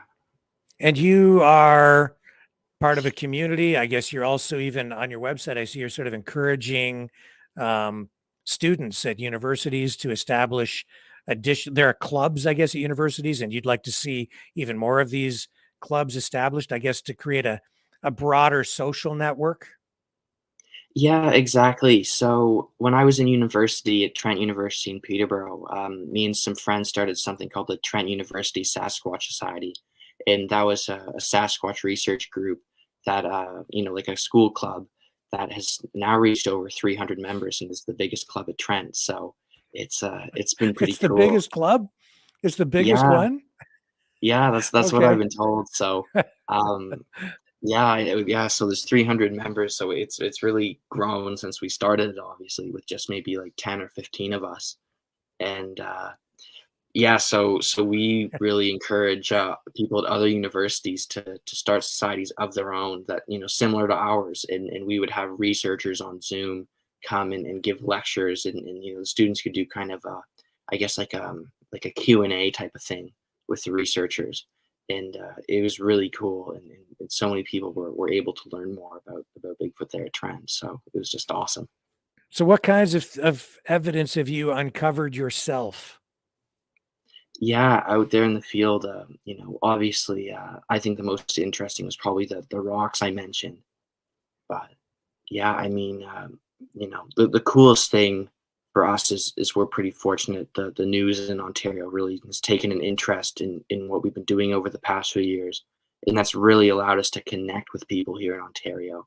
So we get so many reports, and that really allows us to have such a broad database of information of where reports are coming from, when, Mhm. hotspots. Um, so so that really helps, obviously, because otherwise you're kind of looking for a needle in a haystack, and to Right. go in and check out some, all the information and pieces of evidence that people haven't seen before the show. Uh, was really cool, and we would never have been able to do that if it weren't for making all those connections and going and seeing like the footprint evidence and videos and pictures sent in and the howl, and so that's been the coolest thing for me, getting to check out the evidence here in Ontario. Yeah, and I see you are getting a lot of attention, coverage in even mainstream media. Global Television did a report with you, the Toronto Sun, CBC News, the Peterborough Examiner, the Evan Solomon Show on iHeartRadio, News Talk 1010 with David Cooper, Nicola Valley Bigfoot Podcast, The Next Generation of Researcher. And what's Bigfoot Backpacker Podcast? What's that? Yeah, it's a Bigfoot podcast. Kind of similar to the others, where you go on and talk about all things Bigfoot. I see. And Paranormal Almanac. Yeah, Kurt gets a visit from the Trent Sasquatch Society. Yeah, and those were just the ones. We haven't actually updated like the news section of the website in probably like a year and a half. So those were really just kind of ones about the Trent Sasquatch Society when that kind of blew up in the news back in the day. So there's been a lot more since then, and we even we did something with like the New York Times a month or two ago, and yeah, so there's been a lot since then, especially to do with the show. And it's just really helped us connect with so many people and gather so much information that we would never have been able to find online, which has been a huge help. Very interesting stuff. Who else works with you? Oops, I took you off the show there. Oops. There you go. You're back. Yeah, I'm back. Pull that down. Who else works on the show with you? Yeah, so my co-host, Joel Porter, awesome guy, and he's now the president of the Trent Sasquatch Society. I graduated last year, so he's taken over now, and they're doing really well. So I'm glad that even now that I'm gone and doing the show full time now, the legacy of the Trent Sasquatch Society is still carrying on, and they're doing a really good job. What do you think the positive impact from Sasquatch, the Bigfoot tale, how does it impact our society? And do you think that the overall impact is positive or negative? I guess that would really be the question. Yeah, I think it's positive. I think we're kind of getting to a place where people in the world are maybe a little more accepting and maybe don't show so much stigma towards subjects that are kind of been a bit more taboo, obviously, like Bigfoot, where a lot of people just kind of think it's a joke or something to be laughed at. And there's really a lot going on there. And I think a real comparable is kind of the UFO subject. Just a few years ago, you had the U.S. government releasing videos of UFOs and saying that they're here and we don't know what they are. And I think that's kind of a huge step, not just within the UFO subject alone, but the paranormal subject alone.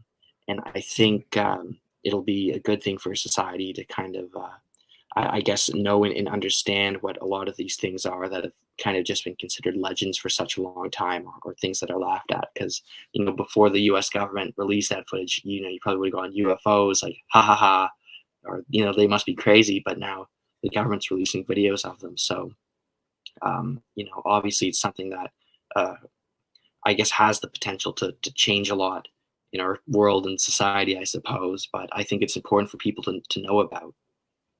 So are you into just the first season of the show right now? Yeah. So it's a 13 episode season, and I think I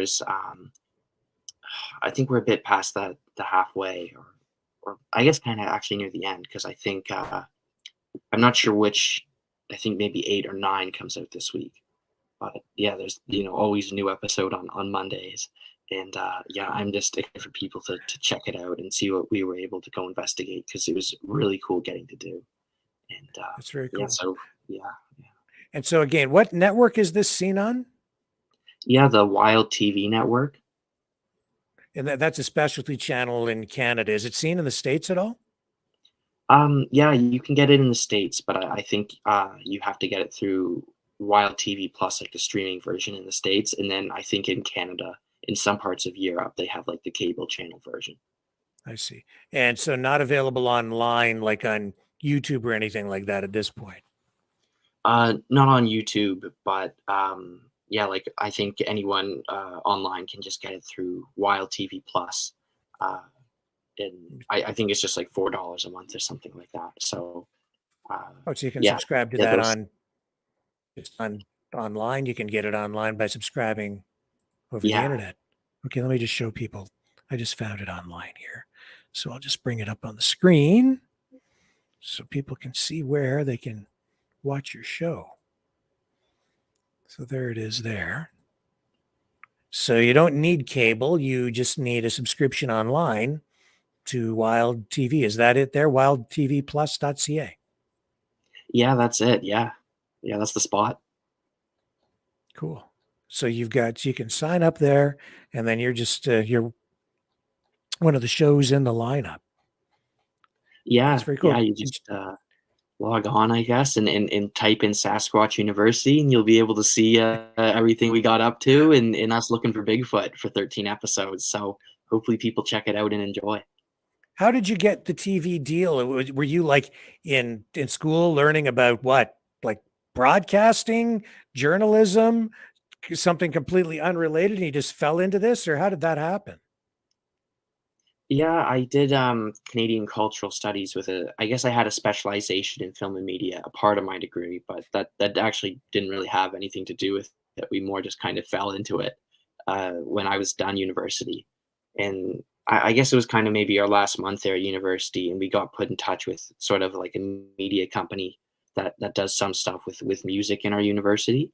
And they were like, "Oh, you should try to do one of those Bigfoot shows or something. You know, it seems like the news really likes you guys." Like, yeah. And they were kind of like, "But you go sell the show, Ryan, and make it happen." And I didn't really know how to or what to do, but I just kind of figured it out and went along. And then a few months later, we were in touch with Wild TV, and we actually didn't really end up, I guess, working with the company originally, but we still had Wild TV interest in making a show with us. So I actually incorporated a production company to do it, and and then went and made the show, and figured out all the contract stuff with the network and all the sponsors, and it's been a lot of work from there, but it's definitely been worth it. And now that the show's on TV, it's super cool to check out and see that all the work I guess paid off, and people are able to, that have an interest, can go to a place and kind of learn with us on this journey. So I'm glad people are able to do that now. That's very cool. It's an exciting journey, and I know from having been in the broadcasting industry all my career that it's certainly challenging, especially as an independent producer. But you made it, man. You've got yourself a TV series. That's very cool. Yeah, thanks. I'm glad, and I hope people enjoy watching it, and hopefully when they're done, are Bigfoot believers just like us at the end of the show. So yeah, I hope that happens for people. All right. Very excited to see one of the episodes. I'm going to have to subscribe and get access so I can watch your show. Just once again, Ryan, is there anything else you'd like to add or think that I might have been missing? No, I suppose not. I guess we really kind of covered everything there. But I guess just a reminder for anyone that's seen a Bigfoot or thinks they've had an encounter, to go to our website, sasquatchuniversity.com, and please report it, and we'll get back to you and check it out. And for anyone that wants to watch the show, Mondays at 5:30 p.m. Eastern Standard Time on Wild TV. Okay, and I'm just going to bring your website up one more time for people so that you can see how to contact Ryan. If you've had a Bigfoot encounter, if you have any evidence, any video, or I don't know, if you have a Bigfoot tied up in your garage and you're inclined to share him or her with the world, give Ryan a call or contact him by direct messaging right there on their website, which is at sasquatchuniversity.com. Very cool stuff. Ryan, thank you so much, my friend. It's been a delight. Yeah, you too, Rick. Thanks for having me on. Okay, my pleasure. And with that, folks, we'll take a quick break. We'll let Ryan sign off here, and we'll come back on the other side with more news of the day. Don't go away.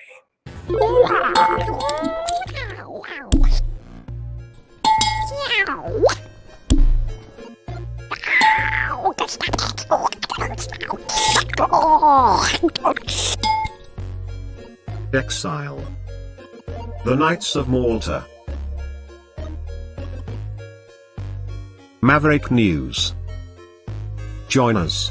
The world is watching.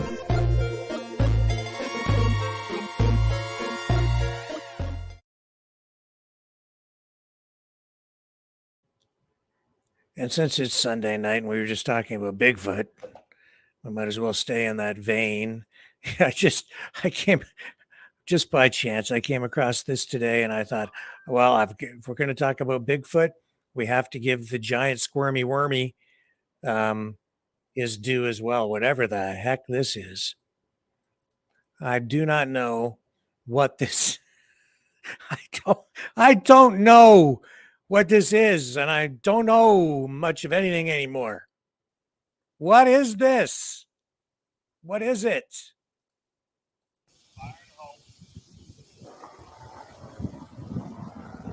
A giant squirmy wormy?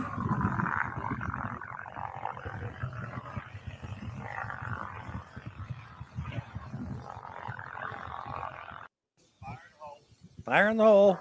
It's got to be explosives, right? Under the ground. Looks like a giant gopher. I don't know.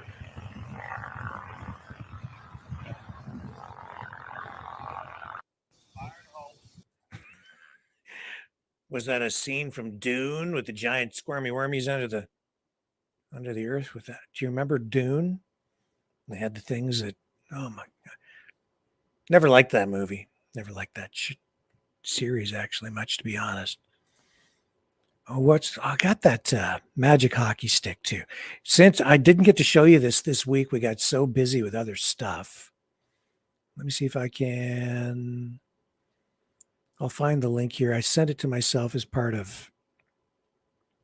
Here it is here. The magic hockey stick. Yeah. Okay, so. Okay, look at this. This is Calgary player, I guess, loses his stick when he's checked. And look what happens to the hockey stick. Oops. Okay. Got to bring this up. This is the strangest thing. There has to be some explanation through, physics and science for this, but I can't put my finger on it. Okay, let's just watch this. This is the Calgary Flames playing. I don't know. Who is that? Who's the other team in yellow? I don't know. Doesn't matter. What matters is the stick is magic. Watch what happens. Come on, play. What's going on? The internet's just freezing up here. Hang on. Just give it a second. He's going to get checked into the boards. He's going to drop his stick. And then the stick is going to follow him when he gets up and skates away. Watch. I'll reboot this thing. Here we go. Let's bring it up. Stupid internet. Put more stock in mysticism than technology these days. It doesn't play smooth at all. Here we go. Okay, watch. So he falls down there, and then he turns and look what happens to his stick. Did you see that? I'll let it play again. Watch. He falls down, slides over, stick goes into the boards, comes to a stop. He skates away, and then it tries to follow him. I don't know why he was skating away without his stick anyway, but I'd want my stick back. But he leaves it, turns, skates away, and the stick follows him. Isn't that kind of weird? Is the stick possessed? Is it magnetic? Look, it jumps. It actually jumps and tries to follow him. It's like it's in love with it, with the player. Doobie. Or Dubé. I don't know who he is. I can't keep track of all the players anymore. Watch the stick again. I'm going to slow it down for you. We'll go half speed. Okay. Let's just recue. So watch this. So he falls, stick slides into the corner, comes to a rest, it stops. He gets up, doesn't go to pick it up, he skates away, and the stick actually jumped and then slid toward him. Pretty weird. Pretty weird.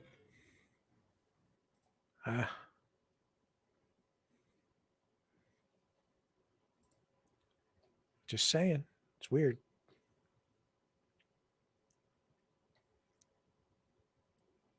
Anybody with any comments on that? Juju Bubba? I don't know. Make it smaller, Mav.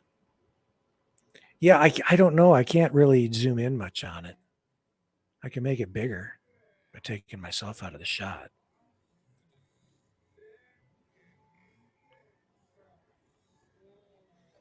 But I really can't zoom in on this computer the way it's set up.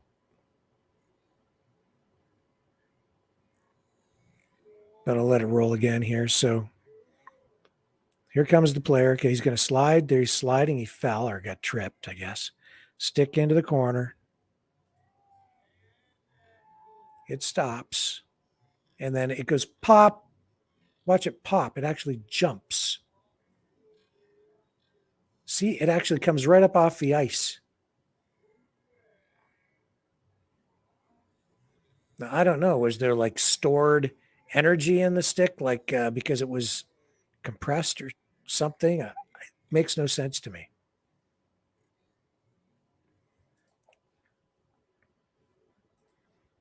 Weird. That's my explanation for that one. That's just weird. Just kind of weird. Ah, boy. I don't know. Messages coming in here. Let me just check, see if somebody's got some information we need. I'll just check over here.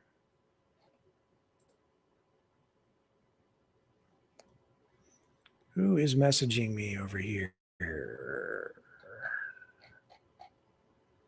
No, it's not directly for me. It's okay. It's all right. Let's take another break. I shall return. Don't go away. We are Mavericks. We say no to the Trudeau and Biden New World Order. And to bugs. Because bugs are creepy and gross. And people should not eat bugs. Maverick News. The world is watching. Hey, no! 2 bucks!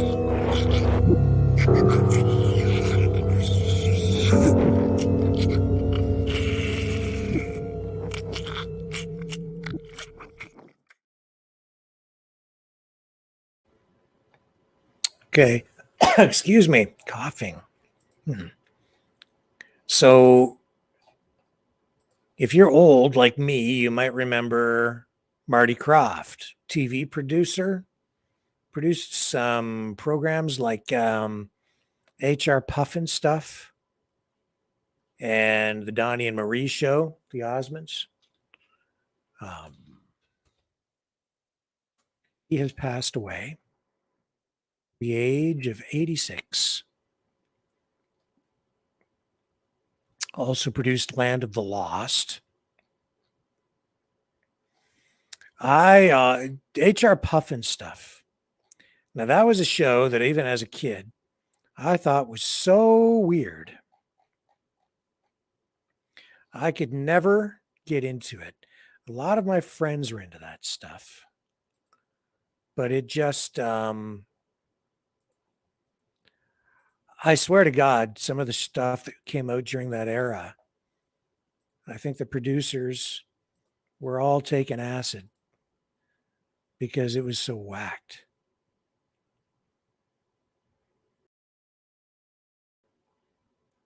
It just seemed wacky to me, all of that stuff. I mean, look at the characters. It just, what are they doing? Sitting around doing what kind of drugs to come up with this stuff? I find a lot of kids' programming is like that, in my opinion. Marty Krofft, co-creator of imaginative children's TV shows, imaginative, yeah, dies age 86. Had that character Witchy Poo. Marty Krofft, TV producer, had hits like the Donnie and Marie Show in the 1970s. Passed away. The Osmonds Variety Show was clean cut, but that other show, HR Puffin Stuff, it was very 70s. I'll say that. The colors, the style. HR Puffin Stuff proved to have pop culture staying power, it says here. No kidding. That was, I'd say, a cult following. It only had 17 episodes, but it was very surreal. It was on an island with a witch, a talking flute, a shipwrecked boy, and a red-headed cowboy boot-wearing dragon. Came in 27th in a 2007 TV Guide poll ranking of all-time cult favorites. 45 years after the show's 1969 debut, the title character graced an episode of another Krofft Brothers success, Mutt and Stuff, which ran for multiple seasons on Nickelodeon. I didn't even know about that one.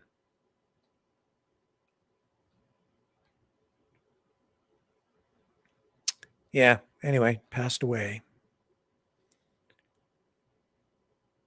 Yeah, Puffin Stuff was their first hit.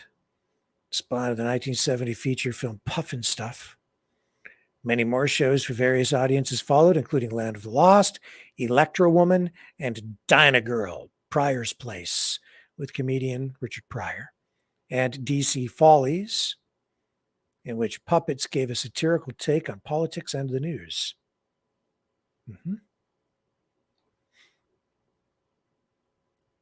Sid Krofft posting on social media saying he's heartbroken by his younger brother's death, telling fans, all of you meant the world to him.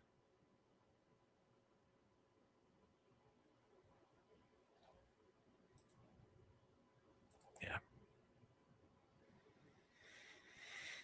I wasn't a fan of the shows, but I did watch them. But back then,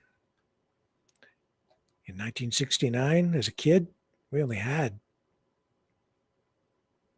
maybe 5 channels. And we just had a black and white TV.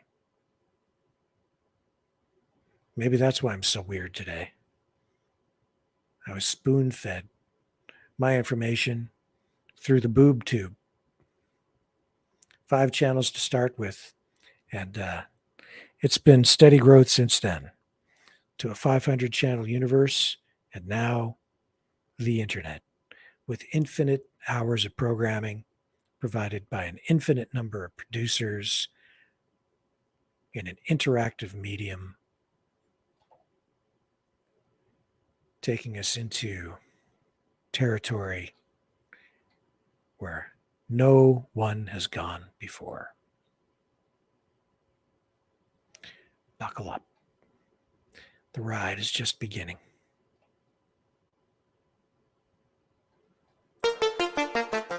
The New World Order. Government overreach. The Great Reset. Mainstream media lies. Now more than ever, independent voices are needed.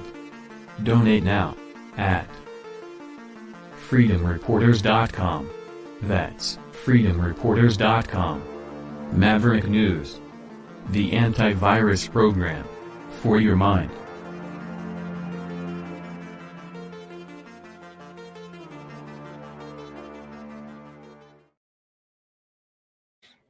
I'm just checking the chat in Rumble.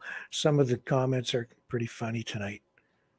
He says, I'm talking about the boob tube, and somebody said maybe I just didn't get enough boob.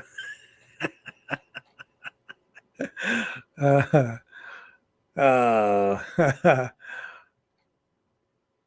yeah. I'll just hello, Mavericks. Just typing into the chat on Rumble. Yeah, please consider subscribing over on our Rumble channels. As you can see, we're not on Facebook tonight because I guess I just glorify terrorism. I just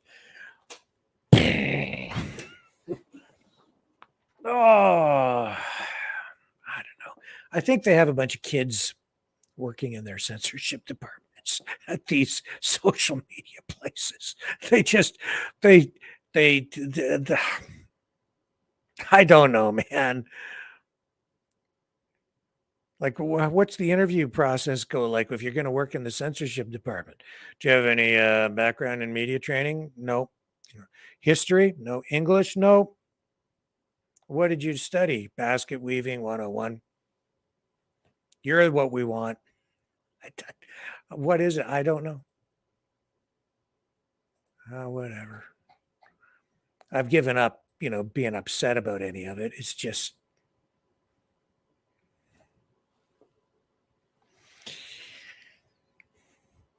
got to take it. Roll with it. Go to other platforms. Can't rely or depend on YouTube and Facebook anymore. They're just going to manipulate and kick you off. So just deal with it, right? Unless you're just going to post videos about cats and dogs and benign things. They don't, it seems like they want people talking about weird. Anyway, whatever. Okay. All right, it's a little after 8, so I would say instead of focusing continually here on news stories, let's go to the phones. All right. I'm going to run a little promo here and we'll take a few phone calls. So hang on. I'll be right back right after this.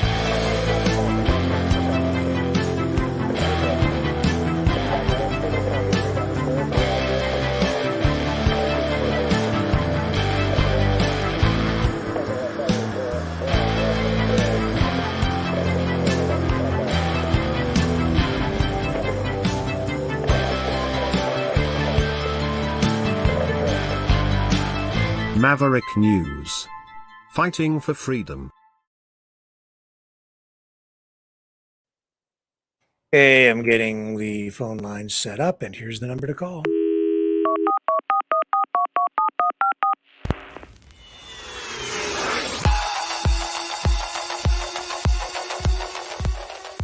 Join the conversation. Call 1-833-975-3733. That's 1-833-975. Free. Speak up. Speak out. Make your voice heard. Maverick News. Fighting for freedom by defending your right to free speech. Via Maverick. Join us.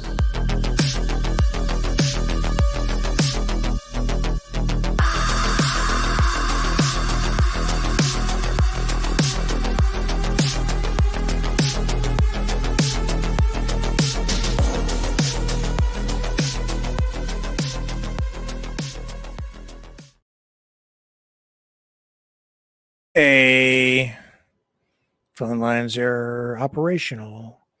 We're online. We're ready to start taking calls.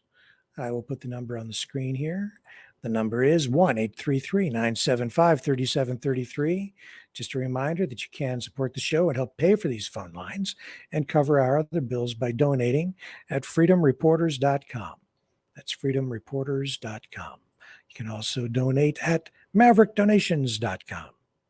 If you're over on Rumble, you can donate using the Rumble rants too. And as always, if you are watching on Rumble, YouTube, Twitter, I'd say Facebook, but they kicked us off again 2 nights in a row now. But like, share, subscribe, and ring the notification bell on YouTube. Yeah.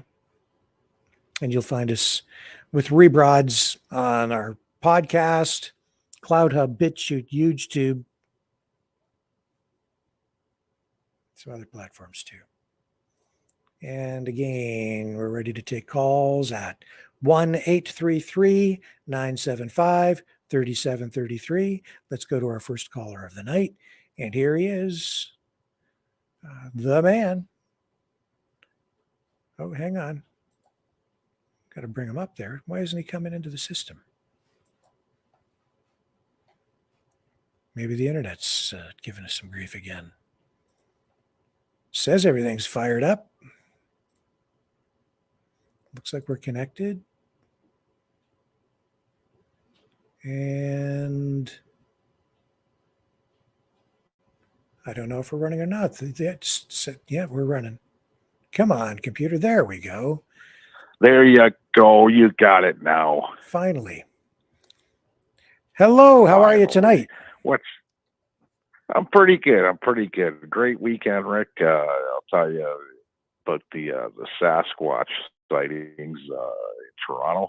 There's lots of them, I'll tell you. If I would have went to that bar called Zanzibar, which is one of the oldest strip clubs in Toronto, I'm sure I would have seen a few Yetis in there. No doubt. Guaranteed. Yeah, no doubt. And the great thing about this show, I want to tell people, okay, I'm going to tell you guys a story. I go to Toronto, and Johnny will probably be calling in next. He's listening. He listens every night. Me and him met up, and his wife, right, and we met up down at City Hall Square for the lighting of the Christmas tree. And I did a YouTube video, right, and Dog Chow, the mayor of Toronto, was speaking, and she's so full of shit, guys. I'll tell you. I was laughing. She got a lot of booze, actually, and yeah. So first, I find Johnny. Anyways, I don't know what he looks like, but I told him when I met him, I said, you know what? I was expecting somebody way different. I expected Johnny to be about 95 pounds, soaking wet, no teeth, bald. Okay, and he was nothing like that. He was about my size, teeth, with more hair than me. He had hair like you, Rick.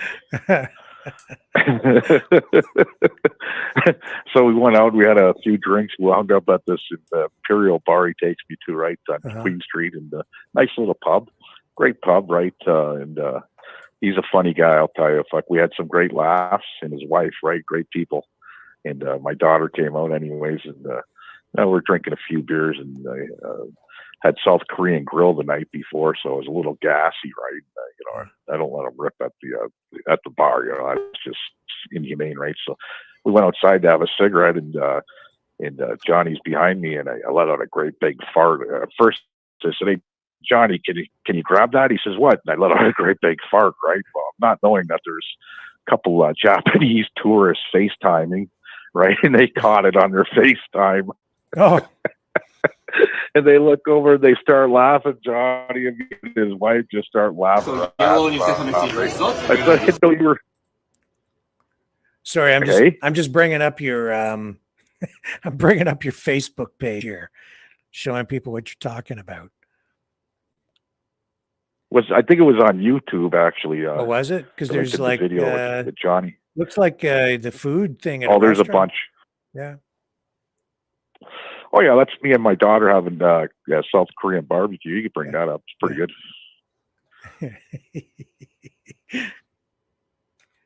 Yeah. And he's a funny guy, Rick. I'll tell you, he's a funny guy, and I've just through your show, I've met obviously Anastie. She wound up living probably 500 feet from my house, right, which is pretty wild. And her husband, and PDS Paul, seen him in Toronto, and now Johnny. So, there's a lot of people on the bucket list that are in the chat that are great people, right? I love them. They're great. We chat all the time, right? Yep. So, that's a great thing about your show. You bring people together, right? You got some pretty crazy shit on your show, I'll tell you. That's true. We do. Now, you do, you know, some of the topics are just way out there, and I'm just laughing, going, "You got to be joking me." I'm not a believer in Bigfoot, by the way. You know, like he said, he had a 95% chance of, you know, a 5% skeptical chance, anyways. 95% chance he's sure of Bigfoot. Well, I'm 95% sure there's a Santa Claus. Yeah, well, I see that your daughter took you to see Santa. Yeah, what did you ask Santa for Christmas? One more year. Yeah, that's a good thing to ask for. Yeah. Just give me one more year. I'm 53. If I make it to 54, I'll ask for a year every year, right? That's all I want. I just want to live happy, peaceful, and you know, be content. Right? There's a lot of negative going on in the country right now. Yeah. Well, in the world, in the whole world, not just our country, right? So, you know, just to be content, be able to work. You know, I switch jobs tomorrow. Switch shops, anyways. Same job, different shop. So, you know, it's always good to make a different move, right? See different faces, and you know, you get sick and tired of people's bullshit for me, any 5, 6, 7 years in the same shop, I usually move to another shop and do my thing, right? So for me to move, I don't have to hear all the same bullshit from the same people every day, right? So there'll be a whole new line of people. So I'm happy about that, right? But it was a great time in Toronto with my daughter, and to meet Johnny was a great time. But with that being said, I'm going to let you go, Mr. Rick. Okay. Appreciate that, Leo. Really appreciate that. Have a great day, guys. Okay. And up next, Bye-bye. we have Gina. Hello, everybody. I just thought I would give you guys a quick call and let you guys know I'm still all breathing and alive. There seems to be a lot of people that want to send me money. I don't have email transfer or e-transfer or anything like that. I'm really not sure how to, you know, kind of overcome that except for going open one, but I don't know. I've kind of got some weird things about that sort of thing. But anyways, I just wanted to thank everybody for at least, you know, sending love my way. I'll let you guys know, I guess, if I do decide to do that email transfer thingy and get something like that on the go. But yeah, I just wanted to let everybody know that I am okay. It's just I'm struggling right now. Yeah. And you need to find a new place to live, right? That's what I mean, this is it, right? Like, I mean, I live in my 5th wheel travel trailer, and I'm parked at a friend's house right now, and 3 more family members have moved in, and I have to go. Been looking for 3 years. Can't find anything that I can afford. So I don't know. You know, I mean, I don't know how to fix this. I mean, I'm on my CPP disability, and that's what my income is at this point. And I mean, it's really not quite logical for me to, you know, rent a place for $750 when I only get $1,000. That's not enough money left for nothing. And so, you know, it's a struggle. So I don't know. I mean, I don't have any answers. I've been trying and can't seem to get anywhere. And, you know, I mean, I just don't know what to do. So, you know, I put it out on Facebook on my channel, and, you know, to hopefully find somebody that, you know, might have some property where I can, you know, take my trailer and, you know, and so far nothing. And, you know, I've got until January, and after that, I don't know what's going to happen, if I'm going to end up in the shelters or exactly what's going to happen, or if I'm going to have to rehome my pets. What area are you in out there, Gina? Where? I'm in Princeton, British Columbia at the moment, but I mean, I can go, you know, I mean, I can go wherever, and, you know, I just got to get a tow truck or whatever to get me to wherever I gotta, you know, where the final destination is. But I'm, you know, I'm open to leaving BC if you know, there's a place elsewhere for me. That's not too much of an issue. the campgrounds out here, they start at like $800 a month, and then you got to pay the hydro on top of it. Well, I just can't do it, right? It's just not feasible. So, I am trying to get things going for business, but it's going to take some time because I got to go through and get government grants and stuff to do this. When and if that is successful, then I will be okay. But it's gonna take some time for all of that to come through, but the stress of this is kind of taking up my time for trying to, focus on finding out where to, contact these people in order to get the funding that I need to get these businesses going. And I know that what I've got planned here is going to be, it's carbon neutral companies and all that sort of stuff. And right now the government is all gung ho at supporting companies like this. So if it's any time, it's right now, right? So I just gotta figure that out. And I've got a really great business plan, but I need money to get that going, and I got to do a demo model of my product, and then I've got some really big ideas on who to get this all going, and I can get some big contracts pretty fast once I get this out there. But it's just, it's just kind of one more thing I'm trying to do but I got to get settled first somewhere, and then start hitting the local governments to see about getting some grants. So we'll see from there what I can do. But in the meantime, I still need a place to park my trailer and call home. It's only a 26 foot, I think it is. And, I don't even have running water in here, and or a furnace that works. I make do. So it is what it is. And, but it's still home. But pretty soon I'm not going to have a place to park my home. And so I need to fix that. I would really rather be, living independently than have roommates. That's just my own personal preference. And, I really don't know, what to do. I'm just kind of, pulling my hair out, trying to figure this all out. And, it's not easy. None of this is easy. And, it's definitely a really tight place for people to be in.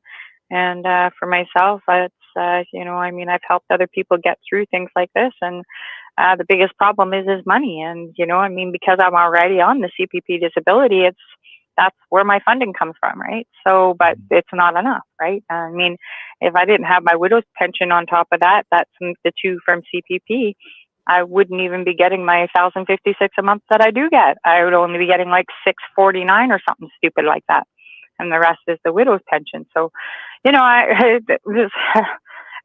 anybody who can learn anything from my experiences is please do something to make sure you can put some money away, invest something somewhere along the line, because if you guys are counting on CPP to get you through, it ain't going to carry you. And it's a really, really hard place to be. And, I think it's like $439 or something crazy number like that for my widow's pension. So like I said, it works out to $1,056 a month, whatever. It's not, there's no other money for me. And, in the meantime, I'm just trying to get by. And I do barely, but I've learned how to live a very minimal life. Not that that's a bad thing. But it is hard not having showers. And, right now I've been told that, the family members now, have the shower downstairs. So I'm like, well, what about me? I gotta get out, guys. I need a new place to go. Well, I'm sorry that you're struggling, and it's obviously a terrible time for a lot of people, and you're really caught up in the thick of inflation and housing crisis, and yep, and it's just not enough. No. Yeah. No, it's not. No, and this is the thing, and I know that I'm not the only person in this boat. Although maybe not quite the same because I'm living in a travel trailer. And I've been living this way for 6 years, and most people who have health problems wouldn't even consider doing this. But it was either this or I was going to be on the street 6 years ago. So this trailer that has some electrical problems and has my furnace doesn't even work in here. When I do heat myself up I have a little electric heater and I use my stove, which is really not safe either, but I don't really have any other options. So it's kind of like, you'd make do with what you have. And that's what I've done. And so, although I have ice beside my bed, not yet, but when it gets down to about -10, the ice comes through and I have to pull everything up from the area beside my bed because it gets full of ice. It's just the way I live. And, 2 house coats and, you do what you got to do. It gets down to -50 here.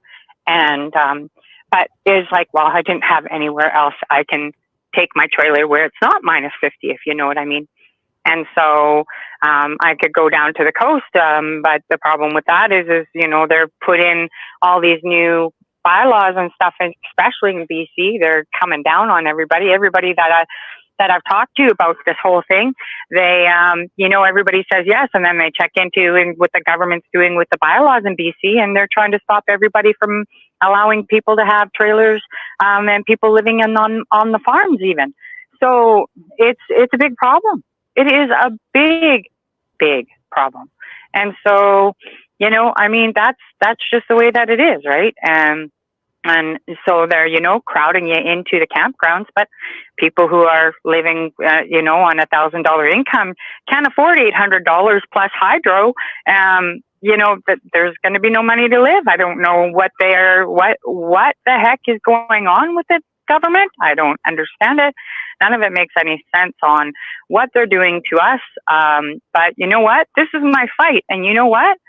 They're not going to like it because I'm not going to roll over and die and just kind of silently suffer. Once I find some sort of location and get myself stable, they've now made it my fight. And, so, I'm kind of sorry the dog is leaving me alone. But this is my fight. And, and I'm going to do whatever I can to, make a very loud noise that, there's definitely a lot of things going on and there's a lot of people that are suffering. And, we've got people that are homeless living on the riverbanks. They've made cabins. It's really crazy. Like, honestly, people, we've got people down here at the riverbanks making cabins out of, bits of wood and whatever they can find to live. I mean, there's something wrong with this picture. We've got people living underneath the bypasses that are making cabins. Like, this is just like they're literally living underneath there. They got little fireplaces and everything going on. And this is what people are living with. And it's happening right here in my little town in Princeton. And, we've got at least 3 people that I can tell you right now that are living on the riverbank right here, downtown Princeton. And it's going to get down to -50 below here. I don't know how, honestly, I don't know how these people are going to make it. I don't know how I'm going to make it. But something has to change. We have to do something about this situation. I mean, I don't know how many people I know that, the rents are, for a 1-bedroom place in British Columbia, you're looking at least $1,500. Well, I'm making like $500 shy of even being able to pay a regular 1-bedroom rent. It's just impossible. And 3-year wait list to get into any BC housing or anything like that. So where does that leave me? It leaves me on the streets like everybody else. So, that's why, that's one of the reasons why I chose to be in a trailer to begin with, was because, at least I could be mobile and I could, take it wherever. But it's just getting harder and harder. And it's just really, it's just not an easy ploy no matter what. And I'm just trying to make do with what I got. And so Gina, I don't know how to change if somebody has a place or wants to contact you, is there a way they can get a hold of you? Well, that's it. I don't even know how to go about doing all of that. Like at this point, I don't know. I mean, what do you recommend? I don't have no. You don't have an email address? Yeah, I do have an email address. It's Gina O'Neill at I'm really bad at this. I think it's at Google. Let me know, or at Gmail. Just a second. I wrote it down here. Yeah, Gina O'Neill 8847. So it's all lowercase, JINAONEILL 8847 at gmail.com. Okay. I'll put it up on the screen in a banner for people. Again, there it is. Okay. Let me come back over here. Yeah. So if you guys, anybody out there has a place where Gina can take her trailer, or if you have another solution for her out in British Columbia or some other viable location, I need to make room here in the folders section. Yeah, because I'm not seeing it on the screen yet. I'm just still seeing your phone number. Yeah. But it's all just lowercase. It's JINAONEILL 8847 at gmail.com. So yeah, you can contact Gina at that email address right there. Gina O'Neill 8847 at gmail.com. And hopefully somebody out there is seeing this and they can offer up a solution for you, Gina. I hope so. That would be really great. I would really greatly appreciate that. If anybody's got any ideas, you can contact me there, and hopefully we can come up with some sort of solution for at least the time being, and figure out the rest later. But yeah, so thank you very much. Okay, Gina. And there it is. I finally see it in there. Yeah, we got to move on, but we'll keep us posted on what's going on out there. And I sure will. Okay, something's going to happen. Thanks, everybody. All right.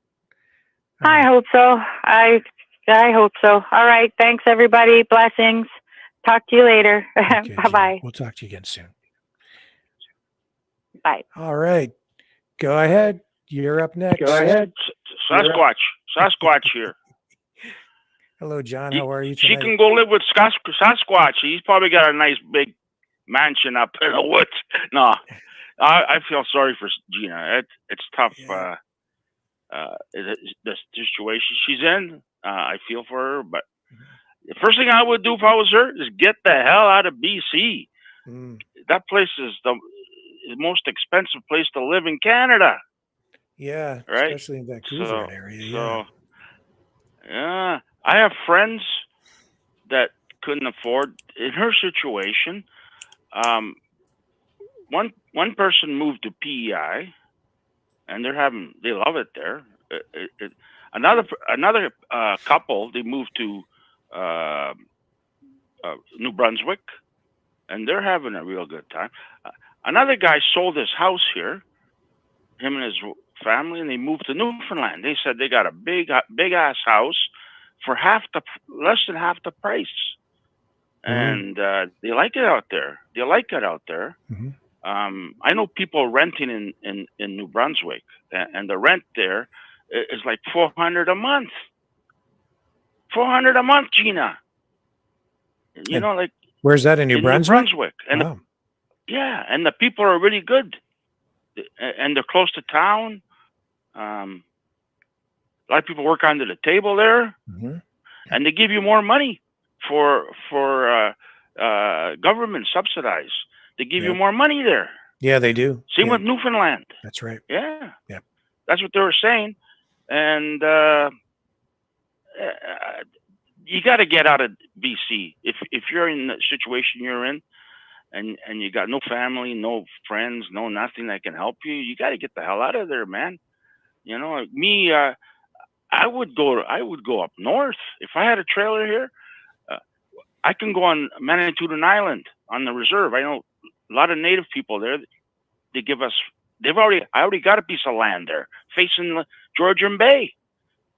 Mind you, there's a lot of snakes there. I got to figure out a way to get rid of the snakes. It's bush there. It's a lot of snakes. Last time I was there, but it's beautiful piece of land facing the lake. It's, I guess, the winter time. It's a hill getting out of there. It's a bit of a, I don't know if they plow the roads, but also a lot of the people there that I know, you could just actually, they wanted me to buy a trailer, put it on their land, and I can go up there anytime I want and live in the trailer. And I should have done it, but somebody else ended up doing it. Some other guy, because they got lots of land up there, and you just run an extension cord to the trailer. But you know, I stay inside the house when I go there. I bring lots of beer and food and all kinds of gifts. They love me when I go up there. Anyhow, so you met with Leo over the weekend. Leo is a great guy. He's a good guy to hang out with. I'd give him the shirt off my back. Put it that way. The guy's right on, man. I met him and his daughter. His daughter's funny. She's she's a nice girl. Her daughter, you know. But Leo's a great guy. I knew he was going to be a lot of fun.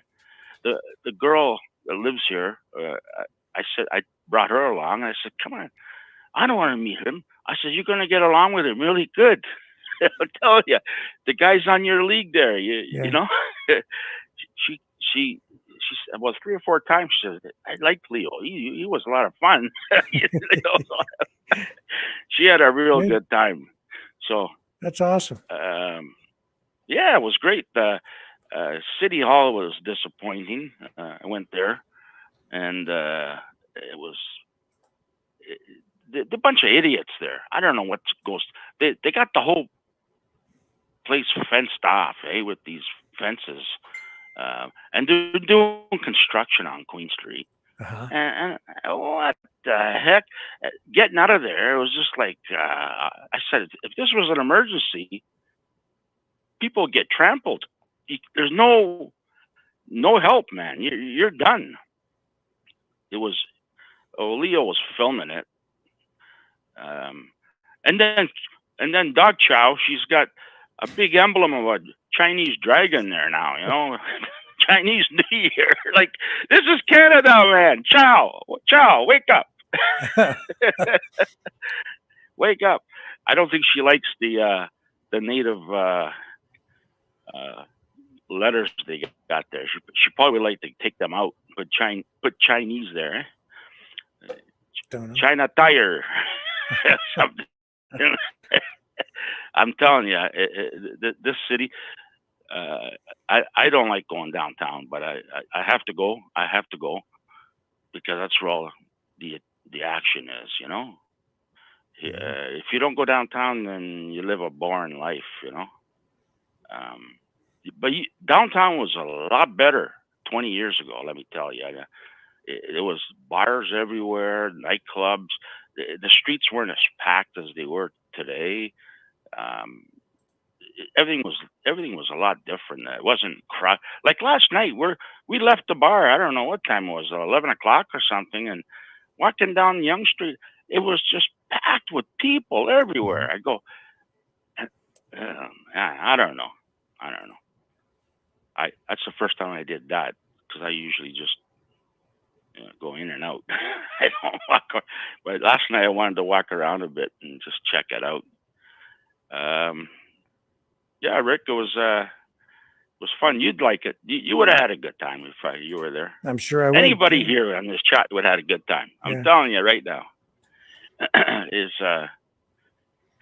Today was the Santa Claus parade. I didn't want to go because I was disappointed yesterday. I said, "It's gonna be another disappointment." Toronto's getting really cheap, eh? They're not spending money, but they're giving it away like crazy to the people who don't need it. Some do, but I watched it on YouTube live stream. They had that Jeff guy, the Freedom guy Jeff, where he was filming it, and a few other freedom fighters were down there filming. I think it was like 35 minutes. I didn't watch it, but I think it was like 35 minutes or something. It wasn't a big parade at all, not like the Macy parade. You're talking about the Toronto Santa Claus parade, eh? Yeah, it wasn't. I don't think it was that big of a parade. I kind of checked it out. It looked like 40 minutes tops. It wasn't that big. I don't know. I'm not into the Santa Claus parade. I want to go to the Macy parade in New York because I like those big. They're 100-foot balloons flying over your head. They're like, some of those balloons are like 100-foot long. They're something. These floats are. It's a trailer. It's a trailer from a car trailer pulling them. Anyways, I've got footage from. Yeah. Go ahead. Oops.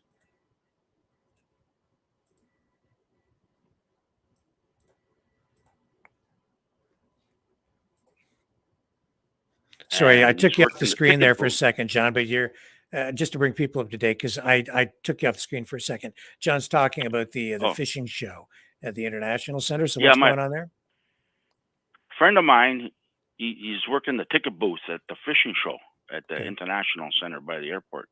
Yeah. Phones me up and he says, "Come on by. I'll let you in for free. Bring your friends. I'll let you in." And he says, "There's a guy here dressed up as Sasquatch, all hair all over him, scaring people. He came to my ticket booth, tried to scare me." So I said, "You can get a picture of Sasquatch. Come on." That's what he said to me. And I said, "I'm really busy. I don't have time, but maybe next year." That guy's everywhere, Sasquatch, eh? Yeah. Well, I'm just running footage of the Santa Claus parade in Toronto from 1938. And, well, back then it was good, eh? Yeah, well, it's looked great in 38, but it's also very patriotic, and you have it's definitely a colonial feel to it. Dancing elephant there on a turntable and a giant flying goose, and there's the prancing reindeer with Santa and the sleigh in the back. Now that's how you do it. 1938. Dino. Yeah, look at that, eh? Even Santa's sleigh is much better than today's. Yeah. Our Santa Claus looks really woke. The New York guy looks pretty good though. Santa Claus in New York. He looks more real as a Santa Claus. And look at that bear, eh? Yeah, that was nice. I usually just take the subway down there, get off Museum, and watch it from there. But another thing, Rick, I didn't want to go down is what you said yesterday with all those Chinese infections, the kids. I said that place is going to be full of Chinese kids because most of the Chinese go down there. Eh? It's right in Chinatown, so you get a lot. I didn't want to catch nothing. Well, the Chinese kids, they're all over the place. It could be contagious. We don't know, eh? Well, unless they're coming from China, I don't think we have too much to worry about. But it's the thing with the virus so like far, that. no cases here, eh? The thing with I mean, it's just like, but once a virus is out there, it's out there. Like, what are they going to do really to stop it? Like, just like the last time. You can only do so much. Yeah, but that's where you said it last night on your show that with the Chinese kids. That's and I heard about that anyways about a week ago. It's been going on. Yeah. But now it's really out of control there. I'm seeing, eh? Yeah. Yep. Yeah. So. Well, we talked about it last night. We mentioned it a couple of times over the past week. And there's some footage of the parade from yesterday. It was yesterday, right? Santa Claus parade? Today. Was today? Okay. So Today. so this is from today. Sunday, yeah. So yeah, it's still, still looks like it was okay. I guess they have a parade dog there and some kids dressed up as, what are those, Ewoks or something? I don't know what, the Shield Child rats, the Rat Brigade. Those are human pickles. Those are the burgundy cheerleaders. Somebody dressed up in a straitjacket because they've gone insane. The dog is wearing Christmas attire. There's somebody on a float for, I don't know what it is. Somebody with letters to Santa. A bunch of protesters saying no more Christmas. Yeah, yeah, right. Down with Christmas. Yeah. Humbug. That's right. Yeah. Yeah. It Oh, doesn't boy. feel like Christmas without snow. Another thing, you played those. I've been watching Al Jazeera, and they've been interviewing a lot of those people that the Jews let out, and Mhm. the conditions they were in, like for years, like 8 years, they make them sleep on the floor. No blankets, no clothes. The food, the water's all polluted. They treat them like garbage, like animals. I'm telling you. But Hamas, did you see the people that every time they let out, they're smiling, and the Hamas is, patting them in the back, and and they all love Hamas. Those people look like they're all waving at them. Somebody, I think it was Leo yesterday, told me that they're probably telling them to do that so they let more people out. Yeah. I don't No, know, definitely. but That's definitely PR, man. Don't you kid think? yourself. Oh yeah. They I want don't that. think so. Oh yeah. That's like they may have treated them very well, but there was probably a reason for that. I mean, don't forget what they did on the 7th, and then they take these other people hostages. Like I'm sorry, it's just I understand how advertising and marketing works and media and all of this stuff. So they may have treated them well, but don't think for a minute that absolutely makes them the good guys in this. They need that positive PR, and this whole thing has largely been a public relations information war exercise. So that waving, that's all part of it too, man. That's pre-planned. Make sure you wave when you let go of the hostage. Make sure it's on camera and make sure it looks all friendly. Oh yeah, I mean it's it's choreography, it's staging. That's just the way it works. You really think so, eh? Oh, 100%. Like the Jews are telling them not to talk about anything and not to celebrate, otherwise we'll arrest you again. I'm just telling you that there's both sides have to play this information game, That's right? fake too? So what's fake? Come on. No, what do you mean? The Jews are telling all those hostages that they released, no partying, no talking about anything. Otherwise, we'll arrest you and your family. I don't know what you're referring to, Leo, John.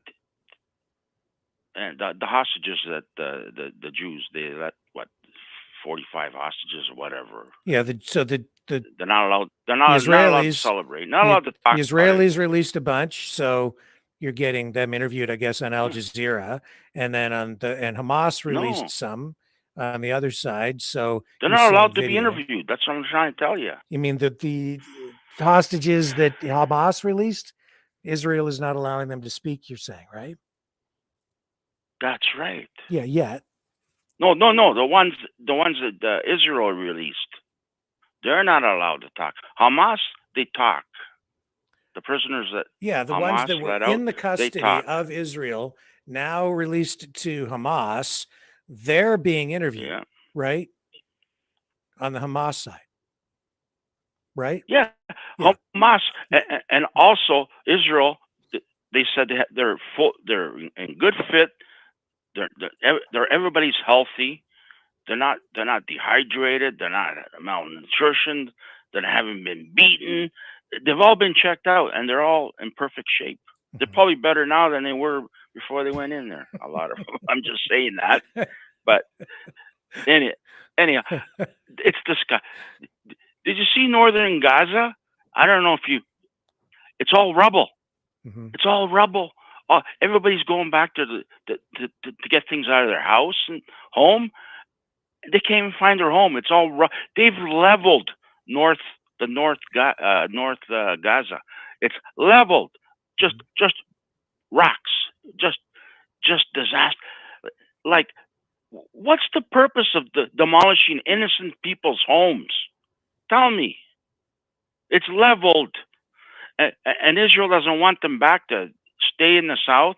They want to take over that land, right? So they're trying to keep everybody out. I don't know. I'm telling you, they're innocent people. They don't even have guns. They throw rocks. God damn it! Their weapons are rocks. That's what they throw. Rocks. Yeah, is that all they throw? And Israel comes in with. I've seen videos on Al Jazeera, the Israel army coming in, machine guns, little babies, just blowing them up with machine guns. They showed it was blurred, but you can see the blood everywhere. They just machine gun little kids and babies like they're. That's why they don't want media in there. No media's. You know how many medias that got killed? They're killing the media off because they don't want them reporting anything because of the crime going on. Rick, I think you better hang up your hat if you're not into reporting the truth. Okay, I'm sorry. You know, you're a good guy, Rick. I'm not. You there? I'm here. I'm listening. Yeah. No, I don't know if you watch much what's going on there, but maybe you're more interested in Sasquatch than you are Palestine getting demolished. But I watch. You know, the other day my box went on me. This little fucking stupid box that they give you. I think I jammed it up, so the TV didn't work. So I called Bell up in an hour on the phone. They're gonna send me. So it doesn't. So YouTube works on the TV. So I watch Al Jazeera all day long, and I'm telling you, the shit you see, what's going on and what's happened, it's disgusting, Rick. I don't know how you could, you know, I don't know. Like, there's bad people everywhere. You know, you got good Canadians, bad Canadians. You got, you know, everywhere you go, you got good and bad. But most of the people getting slaughtered there are innocent. This is the thing. Like, out of all those deaths that they racked up, most of them are all innocent people. How would you like that? Someone coming to your neck of the woods and wiping out Windsor there, just wipe them all out. How would you like that? You know, would you do any reporting, or I guess you would, but I don't know. I listen. I got nothing against people, you know, race. I like all people, you know, as long as they're good. I don't like it when they come here and do their own thing, like back in their country. You just go back home if you but yeah, I'm more like a Quebecer, you know. You want to live in Quebec, you got to speak French, you know. I don't speak French. I speak a few words French. But you know, it's a lot of places are like that. But in Gaza, you know, I look at all the stores are English signs all everywhere in the store. The hospitals, all English signs in the hospitals. Yeah. So they all speak English pretty good there. I'm just running some footage of a rocket attack against Israel, and they're shooting all these, well, I don't know, they don't look much like rocks to me, though. Are you seeing the footage there, John? I'm looking right now on it. It's very small. Do those look on like my rocks? iPad. I can't. It's dark out. Yeah, it's dark. Can't even out. But that's why What the flashes of what light, you got to do is all those flashes of light are the missiles being taken out by look at them all. anti-aircraft, right? Fire. What's the purpose of this? But if you look at the footage of the Palestinians going back to look at the north in the light in the daytime, it's all you don't see any buildings there. It's all rubble. It's all rubble, Rick. No buildings, all rubble.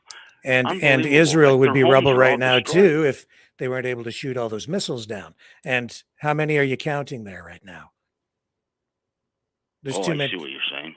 All right. And then where are those missiles coming from? And this is this goes on all the Lebanon, time. Gaza. Yeah, it's coming from Gaza, from Hamas. So I'm trying to be balanced here, right?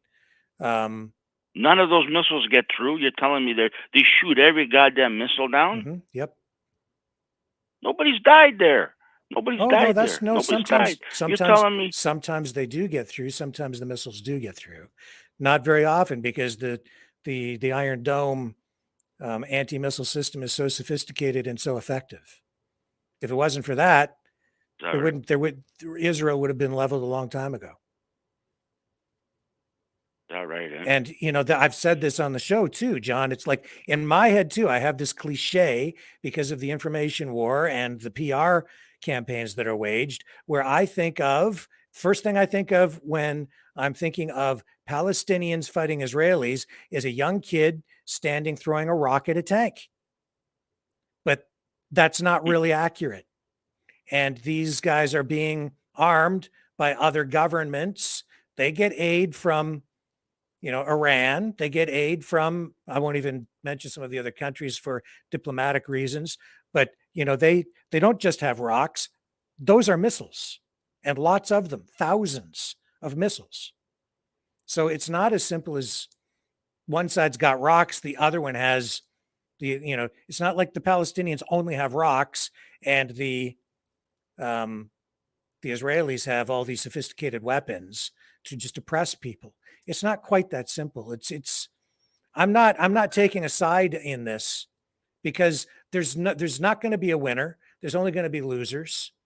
The whole thing is insane. That's right. And I just would like the killing to stop, but it's not fair, in my view, to lay all the blame on one side or the other. Not when I'm seeing this on one side and then the atrocities going back the other way too. I just don't. I'm enough. It is a PR war, and that's why people, even myself, I get that cliche in my head. Kids throwing rocks at tanks. That's all they have to fight with. Not true. You know what's going to change this war, eh? There's only one way it's going to stop, is the people all have to rise. That means everybody has to rise to stop this war. That's the only way it's going to stop. Otherwise, what's going to make it stop? I'll tell you what's going to make it stop. Could make it stop right now. The United States, if they had a decent leader, that's right, could walk in there and say, "That's enough. That's enough." That's enough. That's why he's going to lose the next election if he ever. From what I hear, that's what they said. If everybody in the States rises up to stop this war, they will stop it. Like, this is the thing. They're sick. The problem is they both want to kill. They want to exterminate each other. So yes, you need someone to intervene and act as a peacekeeper, and that's all there is to it. Until that happens, take Hamas out of there. Can't they put another temporary government in there right now and take Hamas out? I don't know how you solve that. I mean, how do you go in and surgically remove them? I don't know, John. This is a problem that has plagued us all for hundreds, if not thousands of years. So it's not going to be resolved overnight. You know, we could dig into a lot don't of bring them issues, over here. We don't want that shit over here. Well, Don't too bring late. Too late. It's already here. Don't bring it here. It's too late. Keep it over there. Too late. Oh my God, what a mess! I just ran that video on Parliament Hill with the big demonstration there. It's here. So we're going to have to deal with it. Well, That's I see the other that. thing, I see that. We're going to have to deal with it. Yeah, I see that. Now we've got a broader problem, don't we? And it's right here. So it's suddenly things got a whole lot more complicated. Oh well. What a crazy world, eh, Rick? Yeah, it's You're terrible, right. John. I wish that it was more peaceful. But it's been going on since the Stone Age, though, since the dinosaurs, cavemen. Yep. You know, since the age of Jesus. So it all goes back to that. Yeah. So I think we just need to try to avoid getting entrapped in this ourselves. But I think even there, in that respect, it's too late. We've allowed ourselves to become involved. So no turning back now. Now we have to find a solution. Don't know what it is though. Well, after last night, me and Mouth there and walking around, this is not Toronto anymore. So it's not Toronto. I don't know if where you are, Rick. I think actually you showed some videos of your town. Your town's good. It's like going up north, you know. It's all white and there's not a lot of cars on the road, you know. It's nice, you know. But Toronto is it's an army. I would, you know, it is a good town here, you know, but I wouldn't say it's all white. No, it's not. We have a growing Muslim community here, and in the one section near the downtown, I have, quite a few Muslim neighbors. We have a big Black community here with a rich heritage. We're a lot of history in the Underground Railroad. This was an end destination for the Underground Railroad for fugitive slaves. We have a lot of different people from different cultures here. We have Palestinians who live just over here. All kinds of different people here. But yeah, I mean, still, I would say predominantly white European heritage. A lot of Dutch people here. A lot of Dutch heritage people. Yeah. So it's a good town that I live in. I'm fortunate. That's for sure. That's for sure. Yeah, well, Toronto sucks. I really don't like it here, but yeah. The only reason I'm here is because there's work and entertainment. You know. Yeah. As soon as I get fed up with entertainment, I'm getting the hell out of here. And there's hospitals. There's everything's here.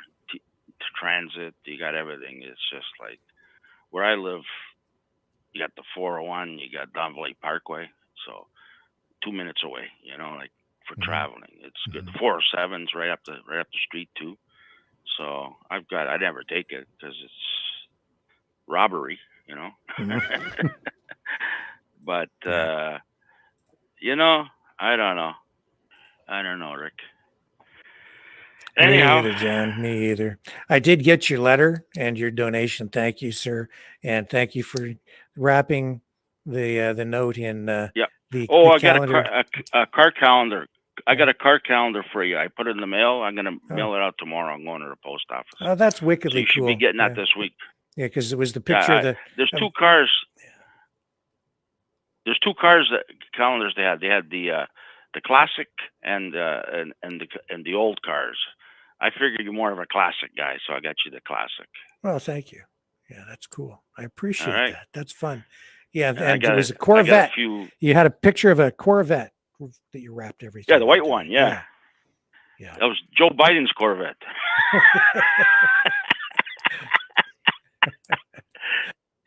I think he's got a white one like that. Yeah, he's got a Corvette.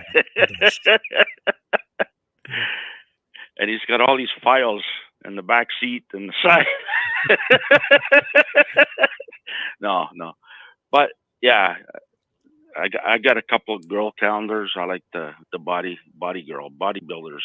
I like those ones. And I got one too. I got a classic car. Yeah, I picked up 5 calendars. I went there.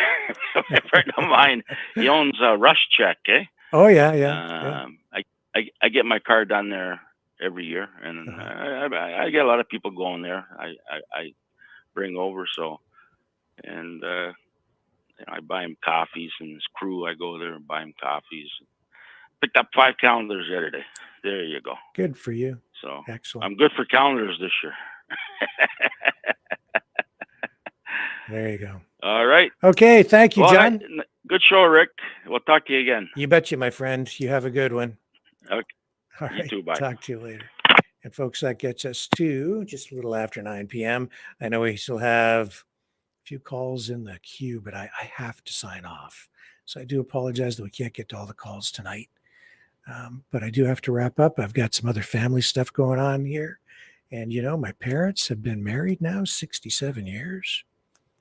Yes, sir. 67 years of marriage. It's a long time. That's a long time. So with all of that being said, just a reminder that you can support the show by donating at freedomreporters.com or maverickdonations.com. And I appreciate everybody stopping by. A privilege as always. Oh, there's the banners there. Yeah, maverickdonations.com or freedomreporters.com. And if anybody has a solution for Gina out there, she needs a new place to park her trailer or a new place to live, one or the other. So maybe somebody out there has some way that they can assist her. And I'll just put her email address up again on the screen. And that is Gina O'Neill 8847 @gmail.com. If somebody has a solution. And with that being said, folks, I should be back tomorrow night, 6 p.m. Eastern Standard Time. As always, an absolute privilege. Thank you, everyone, for joining me here on the program. See you tomorrow night on the flip side.